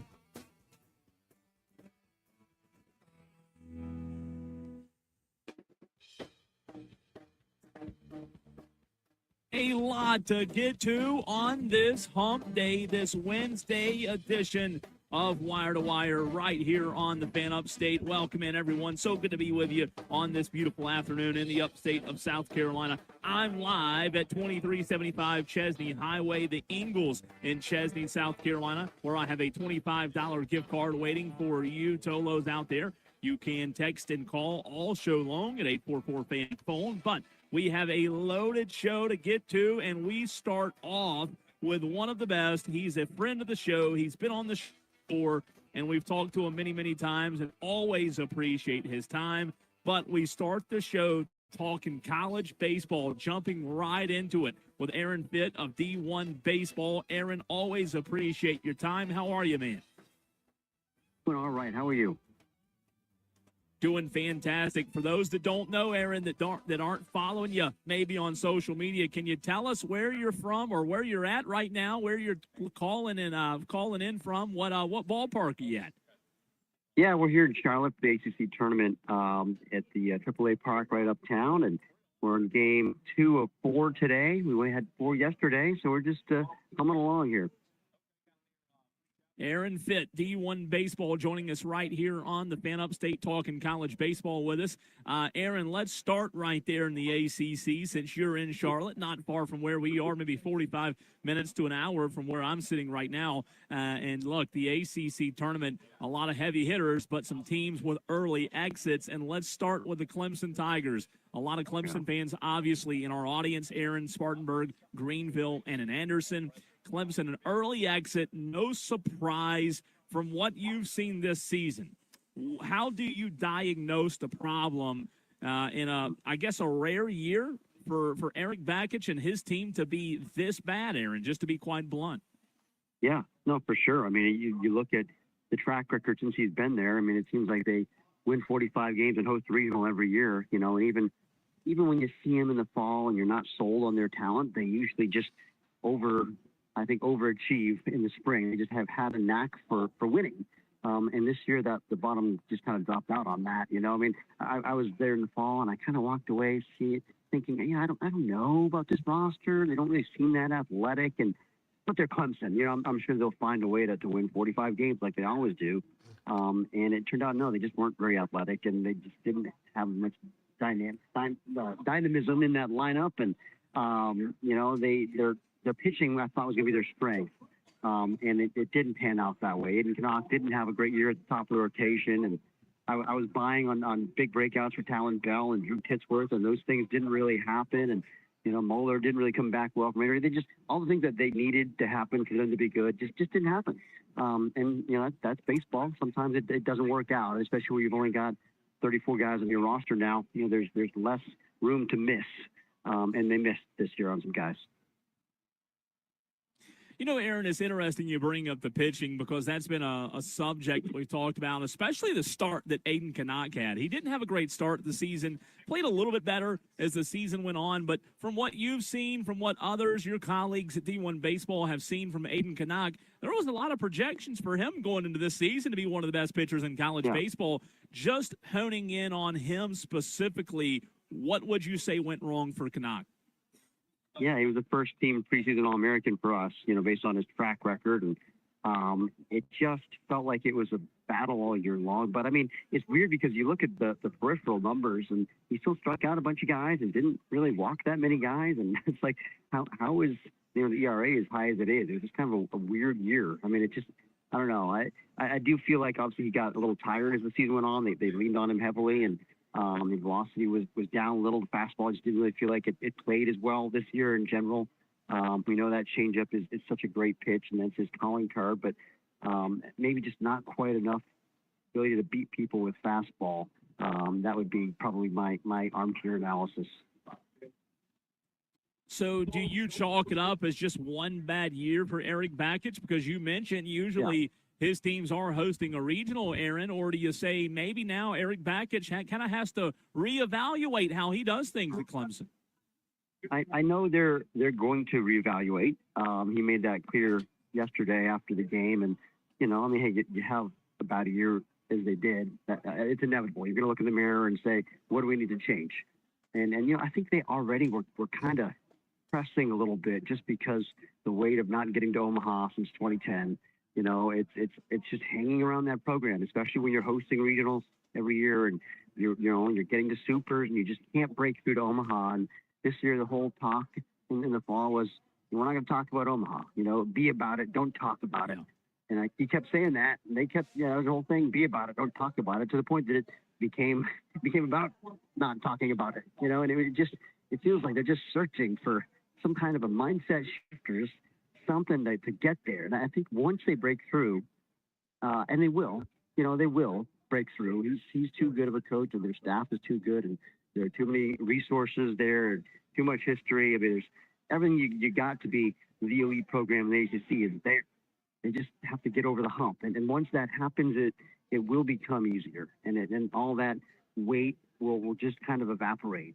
But I think they need to get more athletic next year, and they need to find some high end arms. I mean, that just was really the shortcoming this year. And I think Mrs. Aaron Fitt, as we're joined by Aaron Fitt of D1 Baseball, Mrs. in the portal. I mean, would you say that what they thought they had in the portal? I mean, how do you? I guess my question to you is more out of curiosity. How do you look around and see what others are doing in the ACC, in the SEC, when it comes to being able to hit on the portal compared to what you didn't do, because they missed some in the portal? Yeah, no, you're right. I mean, certainly they hit on Nate Savoy, who was their best player this year, but. Ty Daly was a guy that they really need a lot from. That one didn't quite pan out. And, Lichtenberger was fine, but maybe not the impact that they thought they were getting there, shortstop. So, but if you compare it to North Carolina, if you look at the top of the league, they had really 4 needs that they had to address in the portal. Behind the plate with Macon Winslow, and at first base with Eric Paulson, and shortstop with Jake Schaffner, and center field with Owen Hall. They hit on all 4 of those guys. And that's really the big difference. I mean, that and the fact that they also have really good homegrown pitching. I think that's a good model. I think for a team in this tier, it's a elite ACC tier, if you can develop your own homegrown pitching, focus a lot of your high school recruiting efforts on that side, and then just plug holes in the portal, and hopefully you get some foundational building block guys from time to time, like a Vance Honeycutt, like North Carolina had. I think that's a way to win. Yeah, no doubt. You're seeing, though, Aaron, some pretty top talent this weekend up in Charlotte with North Carolina, who's ranked 2 in the country, Georgia Tech, who's ranked 3. I thought Georgia Tech was the best team in the ACC, maybe even in the country outside of UCLA all season. In your mind, does Georgia Tech have the ability? I mean, we all know they're a postseason team. We all know we expect them to make a deep run. Do they have the ability, though, to go head-to-head with the absolute best of the best, whether that's a UCLA, whether that's a Texas, whether that's a Georgia? They have what it takes in your mind. No doubt. For me, I mean, it's really impressive that they came into the year as the team to beat in the league with a first-year head coach who's never done it, James Ramsey, and a guy that we were all super high on, and we knew he was going to be a star, but still, as a first-year head coach, replacing a guy who'd been there for 3 decades, and having those kind of expectations on you, that's a lot. Just look at A&M last year. Texas A&M was preseason number 1. They had a first-year head coach, and they didn't make a regional. And so for them to live up to those expectations and be the best team in the ACC and just smooth sailing all year. They only lost 1 series on the road at Carolina. That's it. It's amazing the year that they had, but it's because they're really, really good. Like you said, I mean, for me, that position player group is clearly the best in the country. And I love UCLA's position player group, and it's right there with them. UCLA probably has a little better pitching, but boy, Georgia Tech's position player group's absurd. Probably 3 first-rounders there with Blackie and Burris and Vincula, all up the middle guys. And you love to have your superstars be up the middle guys that all have great makeup, and there's just no let up in that lineup 1 through 9. It's relentless. Aaron, was James Ramsey, in your mind, a top candidate for other jobs last year? I mean, I know he was on staff at Georgia Tech already, so it was an easy transition for the Yellow Jackets. But when you talk about big jobs that were open, I mean, Tennessee was one job. South Carolina's one that's coming open this year.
Yeah, I would think not at this point, and I mean, it still means something to the families probably of the players, but I mean, those players, they don't have any memories of Michael Roth and, Price and Ringo and all these guys. Like those are just names on the wall right now to them.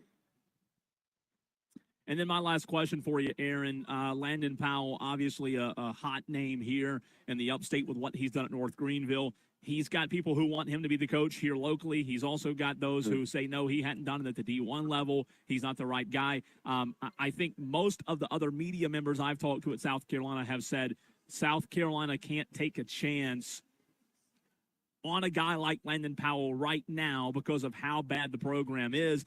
Do you side with that theory? A guy who played there, played at a high level in the MLB as well. Where do you stand on Landon Powell and how he would do in Columbia? Yeah.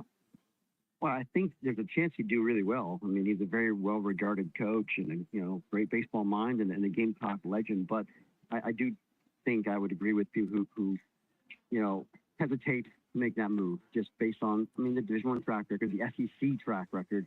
I think it's such a big leap. It's such a big leap, and it's just too much of an unknown. Mike will be hot soon. Precarious spot after 2 disastrous years. And I hate that it was a disaster because I love Palmineri. Okay. So go straight to break. Okay. He's a great baseball guy, but that hire never made any sense.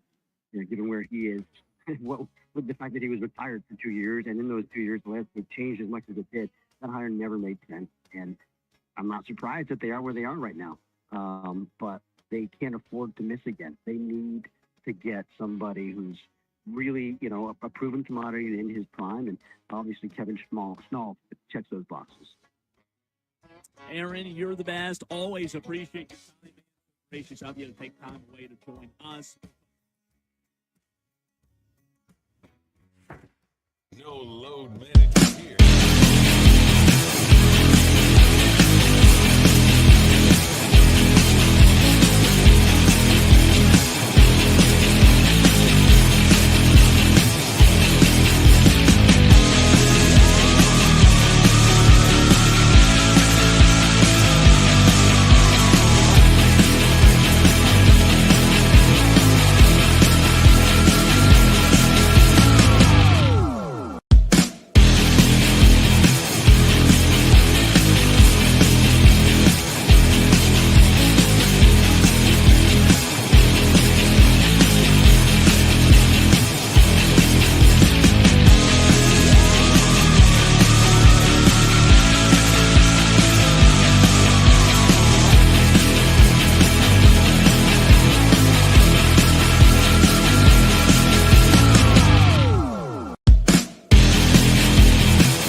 Diesel and Cole Bryson on the Fan Upstate. Well, 2 down and 2 to go for the Atlanta Braves in this 4-game series against the Miami Marlins. Obviously, Tuesday night, or Monday night rather, was not a good night for the Atlanta Braves as they lost 12-0 to Miami. However, they did bounce back and come from behind fashion last night, or yesterday early during the day, if you will, 8-4 win over the Miami Marlins. The Braves totaled 10 hits and were able to knock off Miami. So like I said, the series now split, and Game 3 tonight, let's see if the Braves can win tonight and avoid losing the series. You don't want to lose it. You have split one series already this year. You split back in the early part of the season with the Diamondbacks in a 4-game series. So the Braves still have a chance to win the series, still have a chance to split. Would love to win it. You can't sweep it anymore, obviously, because of the loss. But the Braves, Marlins, 6:40 tonight. I think the pitching matchups over the next 2 nights sets up well for Atlanta. And I didn't like it with J.R. Ritchie out there. I didn't like it the first game of the series. But you've got Chris Sale tonight, and you've got Spencer Strider tomorrow. I'm going to bet, not literally, I am going to bet that the Braves do win the series and take 3 of 4 from the Marlins, just from the sense of I like their pitching matchups a lot better. And look, of course, the Braves can still lose some of these games, but Chris Sale tonight, he's 6-3 on the season. He has a 1.96 ERA, a 0.91 WHIP, 55 innings pitched this season. He's given up only 36 hits. He struck out 64, only 14 walks, and he's given up 6 home runs. So Chris Sale has had a phenomenal season. I like him tonight against Jansen Junk. What a great baseball name, though, the pitcher tonight for the Miami Marlins. Jansen Junk, hopefully he has a bunch of junk tonight. He's 2-4 on the season with a 4.14 ERA, a 1.24 WHIP, and has given up 49 hits and only struck out 37. So not a bad pitcher, but I like the pitching matchup better. If Chris Sale is on his stuff, as he has been, the Braves should be in good shape tonight. The ESPN matchup predictor has given the Braves a 63.5% chance to win tonight. Miami a 36.5% chance to win. The lineup tonight for the Braves: Ronald Acuna, Michael Harris, Matt Olson, Ozzie Albies. You've got Smith, Dubon, Riley, Yastrzemski, and Leon. 2 of 11 is Leon. He just came in the lineup. Leon did a couple of days ago. So a new face in this lineup filling in at catcher. Again, Acuna, Harris, Olson, Albies, Smith, Dubon, Riley, Yastrzemski, and Leon tonight for the Bravos. Let's see how they've done in their career against Jansen Junk. Again, Jansen Junk, the pitcher tonight for Miami. And let's see how these Braves have fared against them. Ronald Acuna against Jansen Junk is 2 of 3. Michael Harris against Junk is 0 for 2. Olson's 1 for 2. Albies is 0 for 2. Dubon's 1 for 2. Riley's 0 for 2 against Junk. And Yastrzemski is 0 for 5 against Jansen Junk. So not a bad pitcher again. His ERA is not terrible. It's not great. It's somewhere in the middle. But you just have to like the pitching matchup for the Braves a little bit better with Chris Sale being on the mound. Dustin on the YouTube stream, good to see you, man, on the stream. He says, wild stat. The Braves have the most runs scored the league behind the Nationals, or in the league. The Braves have the most runs scored in the league behind the Nationals. So, look, that is a wild stat. You're absolutely right about that. And that's one, Dustin, I'll give you credit. I wouldn't have known that unless you brought it up, especially with the Braves still having a lead in the NL East. It is an 8.5-game lead. I know the Phillies are playing better, but I will say, and we talked about this a little bit yesterday, the Phillies have had a stretch of a very easy schedule over the last 2 weeks. They're about to play the Padres, I believe, and the Dodgers back-to-back, I think, on a West Coast trip out there. So the competition's going to stiffen a good bit for the Philadelphia Phillies. they're playing better. They're 25-25. You do have to give them credit. They're right at 500 on the season. Again, 8.5 games back behind the Atlanta Braves. Ever since the manager position was changed, ever since Philadelphia made the decision early in the season to fire their manager, they have played better. The Nationals 24-25, 9 games back. The Marlins 11 games back out of first place, and the New York Mets 11.5 games back out of first place. Let's see. Dustin on YouTube says the Nats have young talent. Never would have guessed they lead the league, though. No, I wouldn't have either. That's what I'm saying. I mean, I don't like that stat, Dustin, as a Braves fan. I do not like that stat at all. So hopefully the Braves can get it done tonight. Again, it is a 6:40 first pitch. Atlanta is minus 199 on the money line. The total is set at 7. The over-under, if you will, and the run line, 1.5. The Braves are favored to win tonight, and a lot of that has to do with a pitching matchup. 1.96 ERA boasted by Chris Sale. So we'll see if the Bravos can get it done. Tolos, hour number 4 of the show coming your way. I want to ask the question, has the transfer portal killed quarterback competition across college football? We ask that question and take a deep dive into that subject next.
Mike is hot. Is the transfer portal, Tolos, killing quarterback competitions? Have you thought about that? Has that crossed your mind? Again, I'll ask you one more time. Is the transfer portal killing quarterback positions across college football? What I mean, quarterback battles, rather. Quarterback battles. Let me word it that way. Is the portal ruining quarterback battles in college football? Welcome into Wire to Wire. Hour number 4 of the show. I'm Cole Bryson. So good to be with you this evening. I am live still for one more hour at Ingalls 2375 Chesney Highway in Chesney, South Carolina. Let me give a shout out to a few Tolos that I've already seen today that came by. Michael got the $25 Ingalls gift card. Also want to give a shout out to Dale, who hopped on the air with me. Pack Fan Shuff, good to see him, and Gator Bobby have all stopped by today. So good to see a few Tolos up in the Chesney area, and a very, very fun place to be. Good to see JT and Greer, Brandon Burnett, Adam, and a few others in on the Joy Law Firm text line as well. But I was reading an article, and I wanted to bring this to the air because I think this is a somewhat valid topic, conversation that needs to be brought up pertaining to college football. Whatever happened to a good old-fashioned quarterback battle? Max Olson of ESPN asked this question in a good piece on ESPN.com, which you can find as well. And I wanted to bring this up because it does relate to the transfer portal. And that's why I asked the question if the transfer portal has killed quarterback competitions. I think there's a lot of data out there when it comes to college football, when it comes to quarterback battles. And I think Max Olson's article here does a good job of seeing both sides. But when you look across college football, there are still a few major quarterback battles going on. You still see them. I'm not saying they're gone. I'm not saying they're non-existent. And I don't think Max Olson of ESPN is either. For example, Alabama has got a quarterback competition going on. But Max brought up the point that off-season competitions at the quarterback position seem if they're starting to fade away a little bit. You know, and his example, which I agree with, is if a major program, for example, a Miami or whatever it is, and Miami is a good talking point for this because they've had a couple of different quarterbacks the past couple of years from the portal, right? One this year. If a major program has 2 or more quarterbacks competing throughout the offseason, in this new modern era, Max Olson of ESPN pointed out, and I agree with him, it's usually due to inexperience. So, you go 10, 15 years ago, prior to NIL, prior to the transfer portal, maybe you haven't thought about it this way, and I'm glad Max Olson wrote this article. That's why I wanted to bring it. That's why I wanted to bring it to the airwaves. You used to see a lot more quarterback battles happening in college football. So his point being, if you see a major program with 2 or more quarterbacks competing, it's usually because of inexperience. One of those quarterbacks, maybe both of them, are young. They don't have a lot of experience on the field.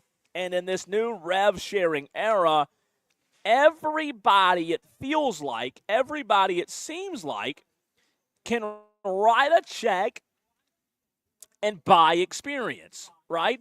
Now, there are still colleges like Clemson last year and Cade Klubnik, like Clemson this year with Christopher Vizina and Tate Reynolds battling it out.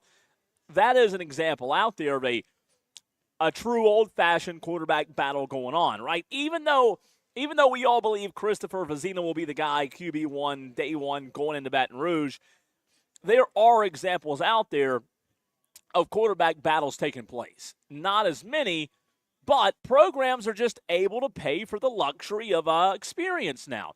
So let's get to some numbers. And this is fascinating. 200 FBS scholarship quarterbacks entered the transfer portal in January. Again, 200 in 1 month, FBS scholarship quarterbacks got in the portal in January. College football is expected to see 30 or more transfers take over as starters for the Power 4 68 programs in 2026. So do the math there.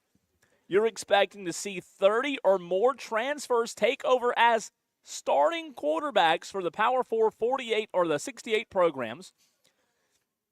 And among the quarterback situations that do appear to be settled or decided in spring ball, only 16 of 55 teams, which is 29%, are set to start passers they signed out of high school. So think about that for a second, Tolos. You've got 68 Power 4 programs. 29% of those programs are set to start passers they signed, are set to start quarterbacks they signed out of high school. That's not many. That's not many. And now the spring transfer portal has been eliminated. So schools must lock in their quarterback plan in January and spend accordingly. You've got to know in January, you've got to know in December when your season ends. And if you have the luxury of playing in December, when your season ends, you've got to know the next moment who your quarterback's going to be. You've got to lock in your quarterback in January, and you've got to spend accordingly, right? You build your team around the quarterback because most of the time, and I know not all of the time, but most of the time in this new modern era, your quarterback's going to be eating up most of your NIL. If he's a big name, right? Maybe it's an inexperienced guy, and he's not doing that. So let's say a Power 4 program wanted to get an experienced passer out of the portal for 2026 this season.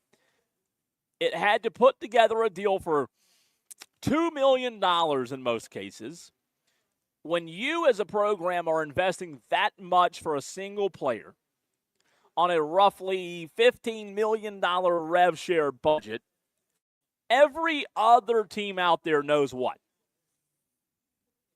They know who the starter's going to be, right? No matter how much coach speaks used in the press conferences, no matter how much radio show hosts across the country prognosticate this or that, teams now more than ever, and I mean more than ever, know who the quarterback's going to be. So it helps the opposition, right? Now, the NCAA established, well, I'll put it this way. The NCAA establishing harsh penalties for programs that add post-spring ghost transfers just enforced the reality that everybody's locked in, including the backups, for Texas' Steve Sarkisian and his coaching peers who did not post-spring meetings with every player in the program. This year's round was a little bit refreshing because of what the NCAA did. So Sark recently went on the radio and in an interview said this year's exit meetings were a lot more enjoyable for me because I wasn't having to deal with a spring transfer portal.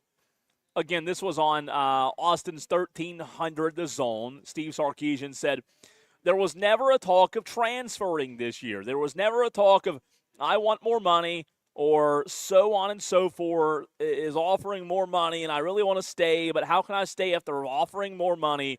None of that was going on, says Steve Sarkisian. Now, last year, the spring portal provided to be extremely impactful for several quarterback situations. If you remember, Tennessee and UCLA both made the unprecedented Nico Iamaleava, I don't even know how to say it now, Nico Iamaleava for Joey Aguilar swap, right? So they swapped Nico for Joey Aguilar. Tennessee and UCLA did.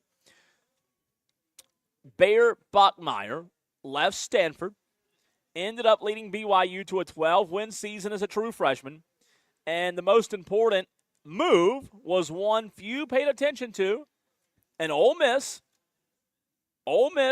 and the finding of Trinidad Chambliss, right? So the elimination of the spring, what they're getting at is, what I'm getting at is the elimination of the spring portal this year forced quarterbacks to think critically in January about their opportunity of what they were going to do in 2026. Whether staying on to compete in 2026 was worth the risk or not. Worth the risk. You have to make that decision early now. You have to know what you're going to do, and I think that does help the sport. For example, Alberto Mendoza, the younger brother of Fernando Mendoza, signed with Georgia Tech one day, remember that, one day after the national title win. Instead of going through a spring battle with Josh Hoover at Indiana, he said, hey, I'm out. I'm going to dip. If you remember, Miami's Emory Williams made a similar decision and lined up a transfer and left Miami to go to ECU. The Hurricanes, if you remember, were still searching for a quarterback at the time, a big-name starter. Now, we fast forward to May 20th, and they've got one. Also, Gio Lopez last year, good example. Started 11 games for North Carolina last season, but for whatever reason, and I don't know exactly what was involved, but was convinced that he was better suited to transfer to Wake Forest rather than battle with Wisconsin transfer Billy Edwards Jr. So you look across college football this year, and they're having to make these decisions so early.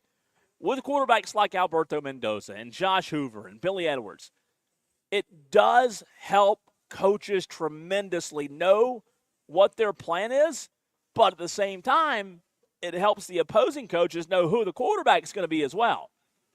Now, the quarterback competition is still out there, and we'll get to the phone lines in just a second. The fun question now is how many of these unresolved quarterback competitions, maybe like a Clemson, will go all the way to week one. And I think coaches, more and more coaches are tired of playing that game. And I think that's why you heard Steve Sarkisian make those kind of comments. And I think it's a breath of fresh air, eliminating that spring window. Again, the day after the national title, the quarterback that was on the roster had to make a decision whether or not he was going to battle or jump ship. Turned out he jumped ship. Alberto Mendoza did. Emory Williams did. Gio Lopez did. So it's a good thing. I guess a double-edged sword in a way, but it also hurts because, like I said, there's not the guessing game leading up to week one, not near as much of the time. Let's go to the phone lines, 844-326-3663. Rick in Greer wants to weigh in. What's up, Rick? I wish I could have made it to your little soiree today. What was that word you used, Rick? Soiree. Soiree. Soiree. My soiree. I hate that you didn't make it to my soiree, Rick.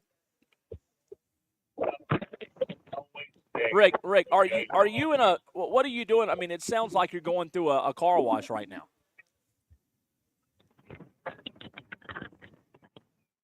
Rick, are you there? I don't have air conditioning. Yeah, I can't afford air conditioning. I have my windows down. Gotcha. It's hot today, right? My 1953 pickup don't have air conditioning. 1953 pickup. Oh, my gosh. But all I wanted to say is I've been negative a lot. Yeah. But let me tell you what. I am so proud of the Atlanta Braves today. This week, this month, this year, let me tell you, they could have rolled over because Miami is probably the third worst team in baseball, and they beat them 16-2. 12-0. 12-0, Rick. 12-0. 12-0. 12-0. Yeah. They could have rolled it. Came back the next two games. I love the Atlanta Braves. I hope the Panthers do the same thing this year. You think they will, Rick? I don't know. They have had some good draft picks, and the midget has not always been my favorite person, but I believe even a midget could quarterback this team. Wow. So I'm getting off the phone. Okay. Thank you for taking my call. Yes. Let me roll back down my windows. Okay. I'm burning up. Yeah, don't suffocate. Let me get on down. Okay, thank you, Rick. We appreciate the phone call. So kind of you to call the show. So much appreciate you, and don't die of heat stroke. 844-326-3663. I want to say thanks to those who have swung by. And, John, you can kill that call, please. It is really loud in the radio. Thank you. I want to say thanks to those who have swung by today. We saw Michael. We saw Dale. We saw Pac Fan Shuff, Gator Bobby, so many Tolos. Stopping by the Ingalls Markets in Chesney. It's 2375 Chesney Highway in Spartanburg. So I just, to put a bow on this, I guess, I just think it's really interesting to see how the game's changed, how all of these changes to the game do impact it negatively and positively. Again, what kind of blows my mind more than anything is that you go back and look at those numbers I just gave out. 200 FBS scholarship quarterbacks entered the portal in January. 200 quarterbacks. And we're expecting to see 30 or more transfers take over as starting quarterbacks for the Power Four's 68 programs. And again, among the quarterbacks that have settled in, I guess, only 16 of 55 teams, which is 29%, are set to start quarterbacks signed out of high school. And Clemson would be in that 29%. Lenora Sellers would be in that 29%. Two teams right here in this state are in that 29%. So it's interesting. The spring portal being eliminated, it forces much quicker decisions, sometimes good, sometimes bad. I think you could look at it both ways. Like I said, sometimes it's a double-edged sword.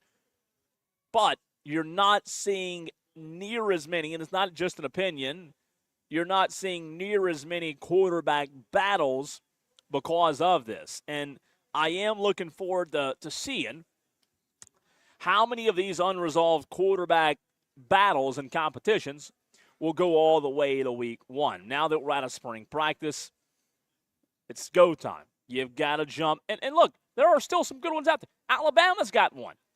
Russell and Austin Mack are battling, right? Ty Simpson's gone. Tennessee's battling. You've got Brandon and McIntyre.